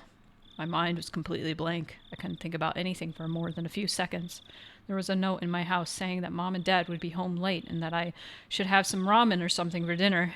I could make it whenever I got hungry, but I had no appetite. So I just stared blankly at the ceiling without eating anything. You should be at the club. No. The hands of the No. clock were already pointing at 10. Would I get another phone call like that today? I sure hope so. Even though And then it can be like, hey, what the fuck? Even though Shion had already disappeared. No, see, if I were in Keiichi's position, I would just keep pretending that I thought she was Shion. Would she still call me? Where were they calling from? And who were they? Mion, you dipshit! The more I thought about it, the more I started to tremble. I even thought about just disconnecting the phone line. If I had been thinking a little less logically, I really would have done it too. Hold on, Keiichi Maibata. Oishi-san admitted it himself, didn't he? That Shion went missing a lot? Couldn't she have just gone to relatives that Oishi-san didn't know about and have been there ever since? Shion and I were both being targeted by somebody, so it wouldn't be strange to think she went somewhere she usually didn't in order to hide. That must have been why Oishi-san couldn't locate her and why he labeled her a disappearance. Yeah, that had to be it. Shion hadn't disappeared at all. Then, my right hand moved on its own volition and slapped me on the cheek. Its cold sting let me calm down a little. Don't just convince yourself of the most convenient possibility, Keiichi Maibata. I knew I didn't want to admit she had disappeared. Admitting it would mean that something terrifying was definitely happening. I just needed to figure out whether Shion was the one on the phone or not. Would I ask her if she was actually Shion? It seemed like an incredibly absurd thing to do. Still, don't run for this, Keiichi. From this, yes. If the person on the other end still believed that I thought she was Shion, then that gave me a tiny advantage. What is that? It smells like somebody dumped perfume in the hallway. Ew. Who the fuck? Casually. Shion. Shion, what are you doing? Casually, completely casually, I would listen to what she had to say and fend her off. I would tear the skin off the monster. It would definitely be really scary for me. However, as the last survivor of the people who went into the storehouse that night, this was my duty to perform. Still, then who would call me and pretend to be Shion? I may have only heard her over the phone, but her voice shouldn't be that easy to replicate. You dipshit, you dumb shit! It's Mion! That was definitely Shion's voice. It sounded just like her. Could have only been Shion. No, that's not true! There was someone You though, also wasn't there? have to think, though, Mhm. that he desperately does not want to suspect his friend of horrible, terrible things. Yeah. He loves Mion so deeply. He loves They her are so best much. friends. Yeah. And can you imagine, like, turning around and being like, oh shit, Cal committed horrible, terrible atrocities? Yeah. Hang on, who's... Alright. Someone who sounded just like Shion. Mion. Mion. Who else could have done this? At this point, seriously, after all this time, all those little things that didn't quite make sense about Mion until now overwhelmed my mind. Like being questioned about sneaking into the ritual storehouse and how she shook the ladder while spouting curses. Who else could have... Why though? Why would Mion... I thought back to things about the Sonozaki family that I had heard from Oishi-san and Shion. Mion was... Thanks, babe. Mion was always entangled in the incidents, in a position where she was omnipotent. Some of that information included things that Shion had told me after she disappeared. I madly scratched at my head. Courage. Give me the courage. Just a little bit of courage to pick up the phone. I know it will ring tonight. It would be so easy to run away. That, though, would be the same as making it easy for them to erase me. I cannot run. I must stand up and face it. After all, the next sacrifice would definitely be me. I was sure Shion would use tricky words to try and trap me. Be careful. Be careful. I'm scared. I'm scared. I'm scared. I don't want to do this. I don't want to do this. I don't want to do this. I don't want to do this.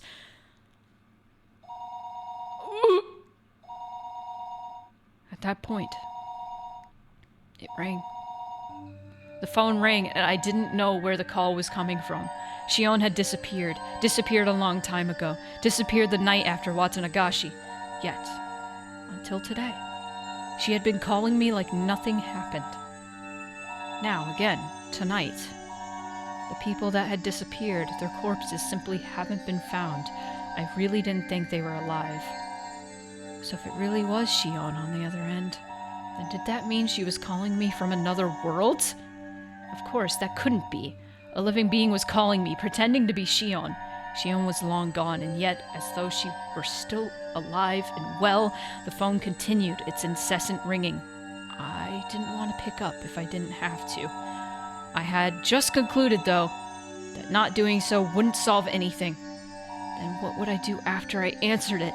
Would I immediately declare she wasn't Shion and ask who she was? Alternatively, would I pretend I was still fooled and try to grab her by the tail?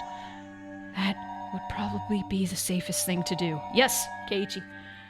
What I was most afraid of was what the person on the phone would do when she realized I knew she wasn't Shion. Starting to believe. However, as long as I continued to let her think I was fooled, she wouldn't do anything extreme, right? If I just make sure to be careful, that should be the safest option. I've made up my mind. I'll answer the phone. Once I do that, I'll talk to her as if nothing happened. That wasn't all I'd do this time, though. I'd scope her out. Who was she? What was she thinking? And what was she after? Why was she doing this? Was she really the one who killed Tomitake-san and Takano-san? What happened to the mayor? What happened to Rika-chan and Satoko? I reached out for the receiver, my arm trembling. There were too many things I wanted to know, too many things I wanted to ask. I was scared. I should start by picking up the phone. Pick it up, Keiichi. Pick it up, Keiichi! Hello? Oh, how relieved I would have been if it hadn't been a call from Shion. But it is. Hey, Chan. It's me. It's Shion. My momentary, convenient, and above all fleeting prediction was ripped into 1,000 pieces. I couldn't help shaking at this point. Get ready for this. You took a long time to pick up. I thought you weren't home. I was about to hang up. Sorry. I was just in the bath. Did your family not pick up for you? Could your parents be out right now, Kei-chan? Don't trust like that. I failed. I let her in on a fatal piece of information that I was currently the only one at my house. Well, no, they're not really... Anyway, have you heard about Rika-chan and Satoko? No? What happened after that? Were they found? Nah, they weren't found. Kei-chan, please don't lose hope. If Oishi-san hadn't let me know, then I might have allowed myself to shed a tear or two at Shion's considerate words. Instead, now that it had come to this, I couldn't take her words at face value.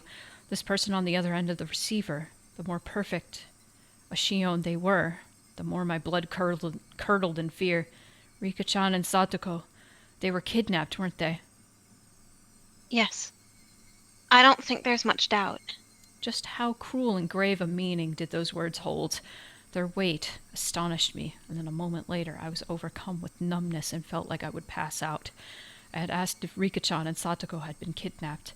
Shion, in turn, had answered that there wasn't much doubt. That cruel meaning behind her words. Rika-chan and Satoko were... I'm sorry.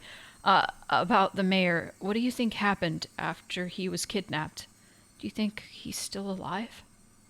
What happened to Rika-chan and Satoko after they were kidnapped? That's what I wanted to ask, but I frantically caught myself. What if she had given that question a terrifying response in such a way to sound like it had nothing to do with her? I was scared of that, so I immediately brought up the mayor. That said, however much I talked about the mayor... I think he was killed. That automatically skipped. I didn't click. Yeah. Hey, wait, that was quick. I think it must be really hard to kidnap someone and keep them like they are. As long as they're not hostages, it would be most practical to kill them once you were done with them. The world started to bend so much I almost lost my balance. The scenery in my eyes whirled around and around like the hands of a clock and tried to swallow me whole from below. I frantically put a hand on the wall to support myself. A moment later, a severe nausea welled up within me. How is she saying such things so lightly? Kill them so readily. New song. I mean, what's a human life or two anyway? It's a horrible thing, but I think that's probably what happened, and I think this is probably the new soundtrack because I've never heard this song before. Fascism. Oh. No, fascism is what that says. Or is that how fascism is spelled? That's how I don't know, this fascism is font spelled.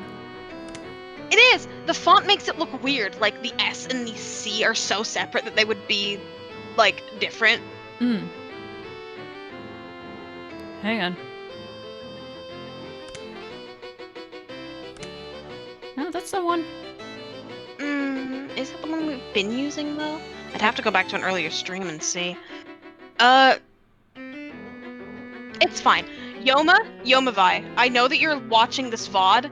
Tell me when you watch this what we're supposed to be on, and we'll know for the future. The mayor is killed. Then did that mean the same had happened to Rika-chan and Satoko? No, they couldn't. They weren't some random old man. It was Rika-chan. It was Satoko. They couldn't kill them so readily. It's probably better to think that Rika-chan and Satoko-chan ended up the same way.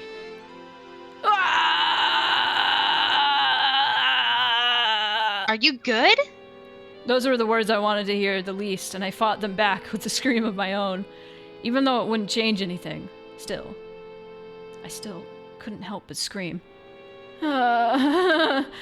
This time, the tears flowed.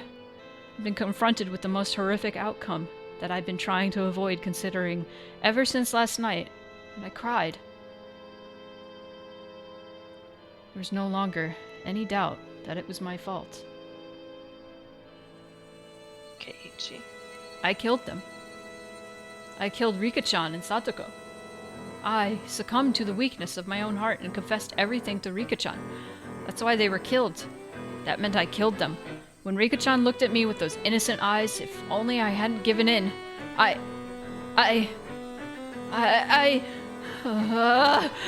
Even my voice gave out, and yet still I cried. Kei-chan, please just try and calm down. Rika-chan and Satoko, they've been killed. We couldn't even find the remains. I would never be allowed to even apologize to their faces. If that was to be my punishment, then how brutal a punishment it was. I think Shion tried to comfort me, but I didn't hear any of it. What are you going to gain by doing that? They're definitely going to target you and me next. Please, I'm asking you, get a hold of yourself. Please. Please! Shion was shouting, imploring me with a voice that sounded like tears were in her eyes. However, I was coming to hate the sound of that voice more and more. This Shion killed them. I had no doubts that this person killed them. Why? Why? Why? Why kidnap someone and then kill them? Screw curses. Are people's lives really that cheap? Erasing them and killing them without a second thought like this? You're right. You're absolutely right. It would take a demon. I felt like crushing the receiver in my hand. How long did this person plan on acting like it was someone else's problem? There was magma in the pit of my stomach, and it felt like it was going to erupt at any moment. Hey, Shion, please tell me. Why did Hinamizawa start needing someone to die on the night of Watsunagashi? That's what I'd like to know. The fighting over the dam project is already over and done with. Haven't enough people been cursed already? Why is it? Why? There's a reason, let's say it now. I was incoherent at this point. My emotions had broken through the dam inside of me, rushing forth, and I couldn't stop them. These were not simple questions. This was an interrogation. Shion herself hadn't realized it yet. It was just too funny. It was so funny that I couldn't stop crying. I understand how you feel, Kei-chan. I really do. The dam wars ended a long time ago. Yet murders and disappearances keep happening every year under the guise of Oyashiro-sama's curse. Why? Why is it happening? Some of them had nothing to do with this, and some of them didn't deserve to be cursed, so why? Why? That's what I'm asking you! I want to know that as much as anyone! Both our ragged breaths could be heard over the phone. Oh, that was supposed to be ha! Ha! Listen. Oyashiro-sama's curse never existed. It's too unrealistic. Just like you said, someone in the village is using the grand name of Oyashiro-sama's curse as a justification for continuing these murders and disappearances every Watanagashi. They were cunning. They've been using the curse as a convenient tool and made a system where they would get rid of 2 enemies in the village every year. And this year, the system killed Takano-san and Tamatake-san. Then why wasn't that enough? Why did the mayor and Rika-chan and Satoko have to be killed too? I don't give a shit about the past. The only thing I care about is why Rika-chan and Satoko needed to be killed. Why is that? I didn't say a word to Satoko, you know. Why even her? Why? Silence fell between us. Shion didn't answer for a while. Hey-chan, please, stop being mean. A sob. Was Shion crying? I don't have any idea what's going on either. Everything changed when we went into the ritual storehouse that night. Okay, so if this is Mion, this is how she figured out that Keiichi went into the storehouse. That's fucked up. I mean, by pretending to be Shion and talking to him. I need to go back. Later. And, like rewatch the VODs. Rewatch the conversation and see exactly what she said. It's the same for me. As I listened to Shion's bitter weeping, I could feel my agitation subsiding. When I heard that Takano-san and Tomatake-san had been killed that night, I doubted my ears. Then I realized it instantly. I realized what sort of a position I was in now. The 4 of us snuck in there. Kei-chan, you and I won't be so conveniently forgiven. When I thought about that, it made my chest so tight. It was so terrifying. You know that feeling, Kei-chan, don't you? There was nothing fake about her words. She'd even understood how I felt. That's why I confessed everything to old man Kimayoshi. All of us entered the forbidden storehouse. It was just a little bit of fun. We knew he shouldn't have done it, but it really had just been for fun. It was only a bit of exploration, that was all. Takano-san and Tomatake-san, who went in with us, were killed shortly afterwards. They had such miserable ends. Since that day, I've been living in fear of when I would be attacked. There was nobody except old man Kimayoshi who would help me, so I I asked him to save me. Old Man Kiyoshi, he wasn't mad. He smiled and said, if you're really sorry, Shion-chan, then you'd never be demoned away. He really did smile at me and told me to leave him. Leave it to him. Damn. Shion cried bitterly, recalling the beloved mayor's death. It was such a sad voice that none who heard it could prevent it from twisting their hearts. Again, I let my emotions take over and go off at her? Shion was in the same situation as me. She should have been my one and only comrade. But that's not Shion. Thump. My heart pounded. My other self, deep within my mind, whispered to me, "Don't forget, Keiichi Maibara. Don't forget about the mayor." On the morning after Watanagashi, he was told of Takano-san and Tomitake-san's death over the phone and committed to a meeting that evening. He went to a hospital appointment. He didn't tell his family. He'd only made it back just in time for the meeting. He went straight to the assembly hall. That's what Oishi-san said. When did you let the mayor know? Huh? I'm sorry, Shion. It must seem like I'm kicking you while you're down, but Shion, you told him, right? You told old man Kimiyoshi, the mayor? Yeah. When did you let him know? Eh? I'd begun to get scared of saying it aloud after hearing her sad voice. I wasn't saying it was contradictory, though. Besides, if there was a contradiction, then I wanted Shion to explain it to me. Did you know that the mayor had a severe case of hemorrhoids and had gone to the hospital for treatment? Kei-chan? What does that have to do with... Please answer me. If you didn't know, then just say so. There was a momentary silence. Then, after stammering a few times, she replied. I knew that. He had hemorrhoids. It looked like sitting down was really hard for him. He was going to the hospital. You know which hospital, right?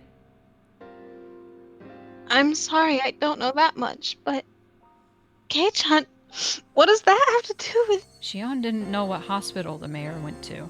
That meant it was impossible for her to have gone all the way to the hospital to confess everything. Since she didn't know his destination, that she obviously couldn't have seen him on the train either. If there was any other chance for him to contact him, it would have been after he came to Hinamizawa. The train, however, had been delayed, and he only got back right before the meeting was about to start. He didn't have time. There wouldn't have been enough time for him to listen to Shion spill the beans. I want to ask you straight. Shion, when did you tell the mayor about everything? When and where? Your answer doesn't have to be precise, but please give me one. Kei-chan, why are you asking that? Getting emotional over hemorrhoids. Yeah. Her sob pierced into my ears. I was taken by the illusion that I was bullying her. Even so, I'll say it. If I'm wrong, then please correct me. Please, prove to me that you're the real Shion.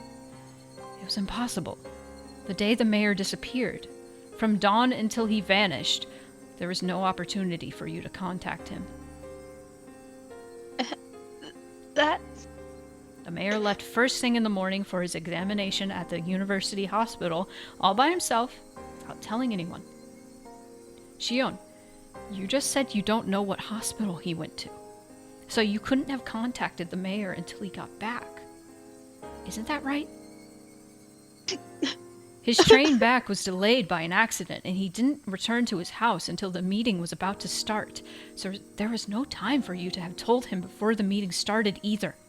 I heard Shion repeating her weak sobs. That sort of feminine voice automatically ripped into my heart.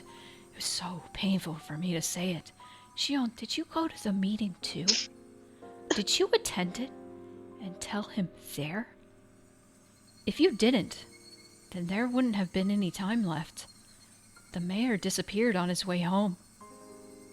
Shion went to the meeting, didn't she?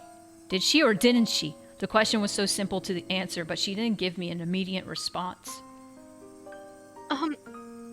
actually, with the meeting, You didn't even go to the part-time job you said you went to that day. I'll say it more directly.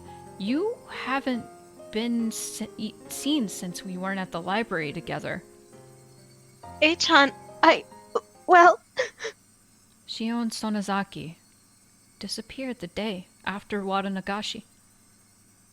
The other end fell silent as the grave. It was so quiet that it was like the phone cord had been cut. I couldn't sense anyone there. Oishi-san says you've been missing. Despite that, you've been calling me every night like this, haven't you?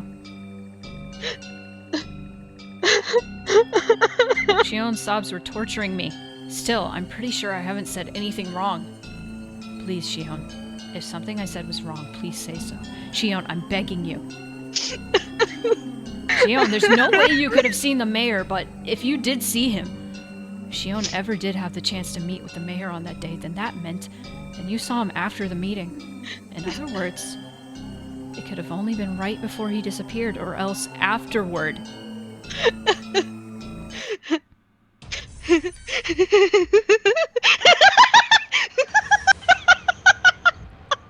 I got jump scared by that CG. I literally jumped. Beep, beep, went the dial tone. I stood there dazed for a while until I realized she had hung up on me.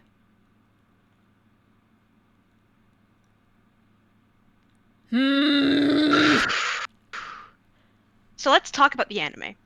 I think Alright. of every scene that the anime adapts, it does this one the best.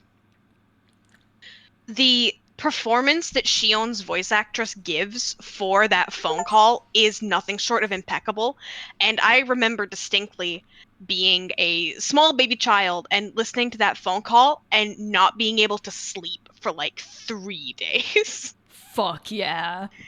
The laugh that she gives, I could not begin to emulate it. I could especially not begin to emulate it over a Discord call. Mhm. But, like, oh gosh, I'll have to show you the scene later. I wish we could pull it up on stream without, like, activating 1,000 fucking copyright flags. Because it's so fucking good. And, like, the way that the dial tone ends is where the episode cuts. Oh, that's cool as hell. I mean, that's where the chapter ended, too. True. But there's a lot of shit that the anime doesn't get right. That phone call and that entire scene is perfect. It's perfect. Okay, those of you who don't know in the chat, Space says it's Shion. I'm starting to think it's Shion too, and that Shion is only, like, Mion is gone, and that Shion has taken Mion's place. That's what I'm thinking at this point. I think that was actually Shion. What do other people think in the chat that don't know? Obviously, if you already know, don't tell me. Of course, I want to figure this out on my own, and I want everybody else who doesn't know to figure it out on their own. But I need thoughts. I need thoughts and feelings. My feelings are, I hope that like evil laugh at the end came across the microphone because I was really worried that it would cut out. It did. I'm so people glad. in chat are like, "Damn, Cal did that so good." Yeah, you think so? Aw, jeez, guys. Aw, jeez. Aw, I'm just gonna blush. Oh, yeah. It was perfectly clear. I'm so glad it didn't get cut out. I'm and so you glad. you transitioned to the evil laugh right when it switched to the fucking CG, and it made me I jump. have the timing of this game down to a fucking point. Sure do. I'm wondering if we should read the new tips and then if we can finish this game next stream. Do you think we have enough for... I think if we read the tips now, that would be a good ending point, and then next stream, especially if we go long next stream, we will definitely finish it. I think we'll probably finish it before then. I think there's even a chance that we'll finish early, but especially if we go long, we will. Okay. All right. You never know with Higurashi. You've got to give, like, very vague estimations of how long it's going to end up. Yeah, you never know when we're going to end up talking about the mistranslation of Cloud Strife's name. For, so like... true. So true. All right, let's view the tips. We have 2, so yeah. And I also feel my voice about to be like, no, I'm done. I'm done with this. Ugh. Oh, you really think I did the crying good? I'm like so I think I am a decent voice actor, considering that I'm not a professional. Mhm. But I have been doing this like as a hobby for a very long time. So I think that I'm at least decent, and not to toot my own horn, at least a tier above most people. Which isn't which isn't shade. It's just what happens when you practice a skill for like 7 years. Listen, And one thing that I think that I'm not very good at is fake crying. I don't think I do it well. So to hear that you guys think that that was okay, I'm glad. fuck yeah. No, okay, I'm gonna be completely honest. Normally, I'm not a huge fan of, like, doing streams, like, where, I, like, voice act back and forth with somebody. Yeah. I'm normally not a fan of that. The only, like, few people I'm, like, more comfortable doing that with is you and Case. Oh. And Case, like, Case does voice acting. So That's I'm true. like, I don't. Not professionally. Anyway, y'all are probably going to end up hearing my sink because I need water desperately, so I've carried you in here with me. all right. Let's hear the sink. Did you like it? That was the I sink. did. I'm currently making piss right now. Hang on, I need. Duh. I'm like ahead. I'm ahead of. I'm ahead. I'm almost to 4 p.m. and it's not 4 p.m. Oh no. I thought that said the problem with Twinks. You made me just spit my water all over my carpet. The problem with Twinks. The problem with Twinks is that they're annoying. That's my hot take. Sorry. Oh, my Shut up and chest. eat a burger. My chest hurts. Eat a fucking burger. Put some meat on those bones. No. Literally! I need more bears to... No, I shouldn't say. There was this dude one time that passed by, and Case and I are very small, and this guy was like, "You are too skinny. You need Dunkin' Donut." And I think of that. So man. true! He was right. I think of this man every day. He was right. Maybe not Dunkin' Donuts, because they're not good, but... some kind of donut. If I had a nickel for every time I passed a stranger on the street and they told me to eat food or put on weight, I'd have 2 nickels, which isn't a lot, but it's pretty weird that it's happened twice. Anyway, That being said, anyone in chat, we're joking around. If anybody ever comments on your weight in real life and you don't know them, that's fucking weird, and you should know that that's fucking weird. Like, no matter what weight you are, that's fucking weird, and you shouldn't do that. It's That's fucking rude. weird. Especially if you have trouble putting on weight or losing weight. God damn. Yeah. Jam heard that laugh. Oh, yay! You probably heard it right across the house because I was loud as shit. This is not limited to just Hinamizawa, but in Unigafuchi village, especially, the 3 families detested giving birth to twins as successors. Now we're gonna get an explanation. Fucking twins lore. The long-term dictatorship, built on the precarious balance of the 3 families, must have feared collapsing under the weight of internal strife from things like family quarrels. According to the literature, if twins were born, then they had to be culled. With that, the very fact that both the Sonozaki family successor, Mion Sonozaki, and her twin Shion are alive is in itself deeply interesting. Perhaps the current leader, Oryo, is sympathetic. Of course, the twins were not cared for equally, and as their heir, Mion received special treatment. From what I've heard, despite the 2 of them looking exactly the same on the outside, the talent lies solely with Mion. My own observations of the 2 of them don't leave me with that impression. Tradition dictates that the leader of the Sonozaki family is said to inherit a demon and that they tattoo a magnificent 1 onto his or her back. Her back. His or hor's back. His or her's back. It's been almost 4 hours when I start saying whore instead of her. In accordance with the tradition, there is an extremely high possibility that Mion has such a tattoo on her back. Hey everyone. PSA. Don't tattoo minors, please. That's some Yakuza shit right there. From what I've heard, there's apparently a magnificent demon tattooed on Orio's back as well. Then, I wonder what sort of tattoo belongs to the heir Mion. I really want to see her back. That's weird. Creepy. That's That's weird, Takano. creepy weird. Hey, Takano, that's a little weird. Takano! In all It's fine, she's fairness, dead. I want to see, like, who, like, we'll figure out who this Sonozaki girl is if we see her back. Maybe. That's an important factor. Reserved for the day, Suzu Mahjong Parlor. Clatter clack. Hey, Akuda-chan, you're the last one here. All the youngsters are here already. Excuse me, miss. Oishi handed over a convenience store bag with a carton of cigarettes in it to the old lady who owned the mahjong parlor, and she shrewdly made herself scarce. She was used to this by now. No, listen, y'all can get back tattoos, presuming you're adults. If you're not adults, fuck off. But, like, Get out of here! you're not welcome.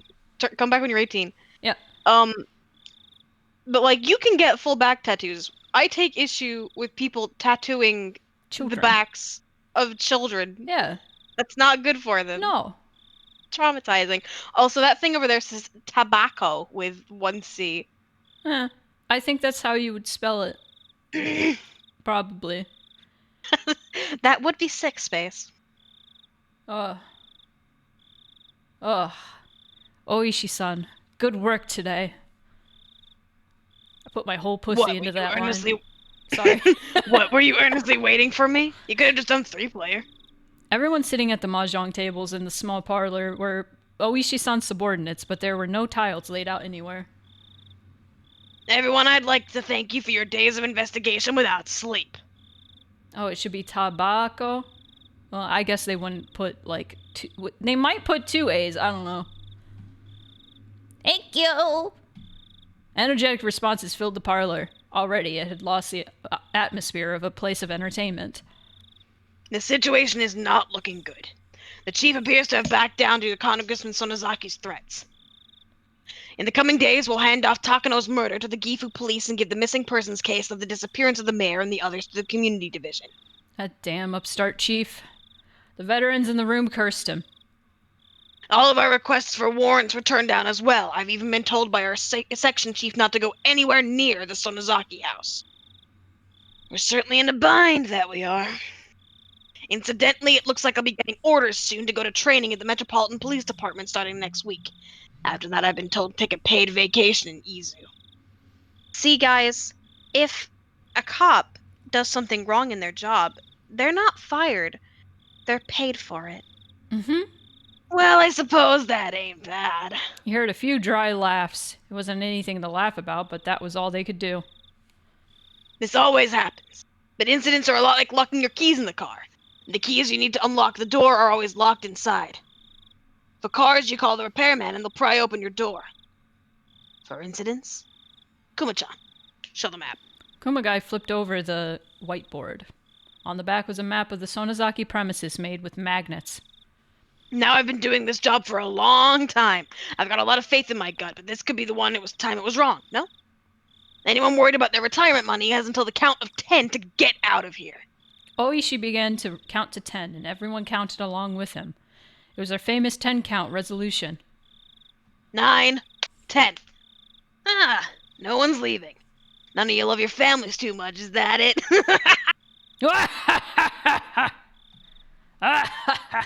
Everybody laughed uproariously, cheering things up. I want everyone to go over their materials. Memorize the locations and blind spots of all the security cameras. Kuma-chan, you'll stand by in the command car. If something happens, you'll switch with me and take over. Komayama-kun will head up Infiltration Team A. Atsusushi-kun will lead Team B. Observation teams will set up points 1 through 8. Bonchi-kun, you're responsible for keeping a strict timetable. Control your rotations so HQ doesn't get wise. Now, the team on standby has the most important job, alright? If the section chief asks where I am, play dumb. I'll handle escorting our guest. You can be sure I'll bring him to the venue, so wait patiently, everyone. Wonder if he'll cave. Keiichi Maibata, that is. From what I've seen, we're set for tomorrow or the day after in that regard. It'll be easy. Alright. Scumbag policeman. There's a That's all of them. Yep. There was a RPG Maker game I played recently where you played as a cop, and he was the worst. I hated him. He, like, the game literally opens with him, like, shooting somebody and killing them. And Yikes. he, his boss is like, go on vacation. And I was like, that's real. It is. That's very real. He went on a vacation to like a murder castle though, so that was nice. So he could do more murders, or so he could be murdered? Depends on what ending you get. Ah, I see. So the one where the protagonist dies is the good ending. How subversive. Mm-hmm. Oh, is that Tabako? Oh, okay. So yeah, Interesting. it would be spelled like we saw, probably. It Very technically interesting. it would probably be a K instead of a C. Tabako. Yeah, that's hiragana and katakana. Okay. Interesting. All right, well, we have learned. I'm going to save again because I'm scared. And next time we can try to finish this game. I think we probably will finish this episode next. Finish this chapter next episode. It's so confusing how to word these. I will save again. I know. We'll finish this act next episode. Act? Next stream? Yeah, probably. Okay. So If we're going by the games as acts, that's probably how I'll do it. All right. So this is Act 2. Stealth, no, you missed it. It's okay, Stealth. As soon as the stream is over, you can go back and watch the VOD, and it'll be You like can. you were there, It'll except be you like weren't. you were there. It will. All right. It will. All right. Especially because at one point in the stream, I call out someone in the future. So here's me, for you in the future, calling you out. We see you, Stealth. Not so stealthy, are we? I see you. All right. Okay. It's time. Oh, it's lying. I need to remember to fix the next stream thing. Next stream, I'm not gonna stream 11 hours. I'm not gonna do it. Don't let me do it again. If I am left to my own devices, I will do it again. I will stream 8 hours maximum. Maximum. Don't let me stream any longer. Alright. Thanks No. for coming. Sorry. No 16 hours. Thanks for being here and doing good voice act. These are always Me? fun. It's like story time. I'm gonna find Me? somebody to raid.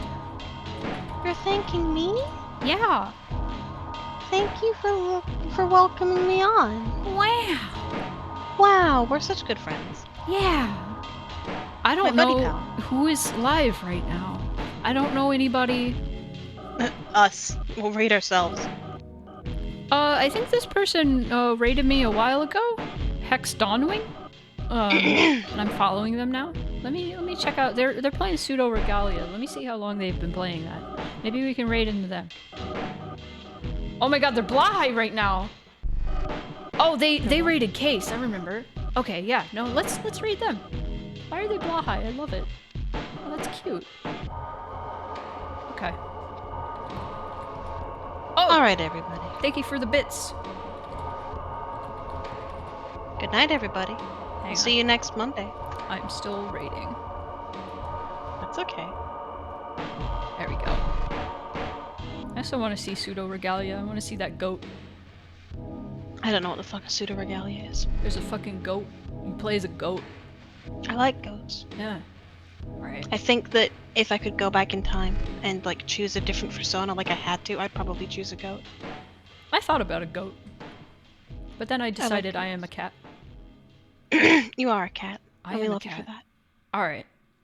Go watch Goat Game, guys. Bye.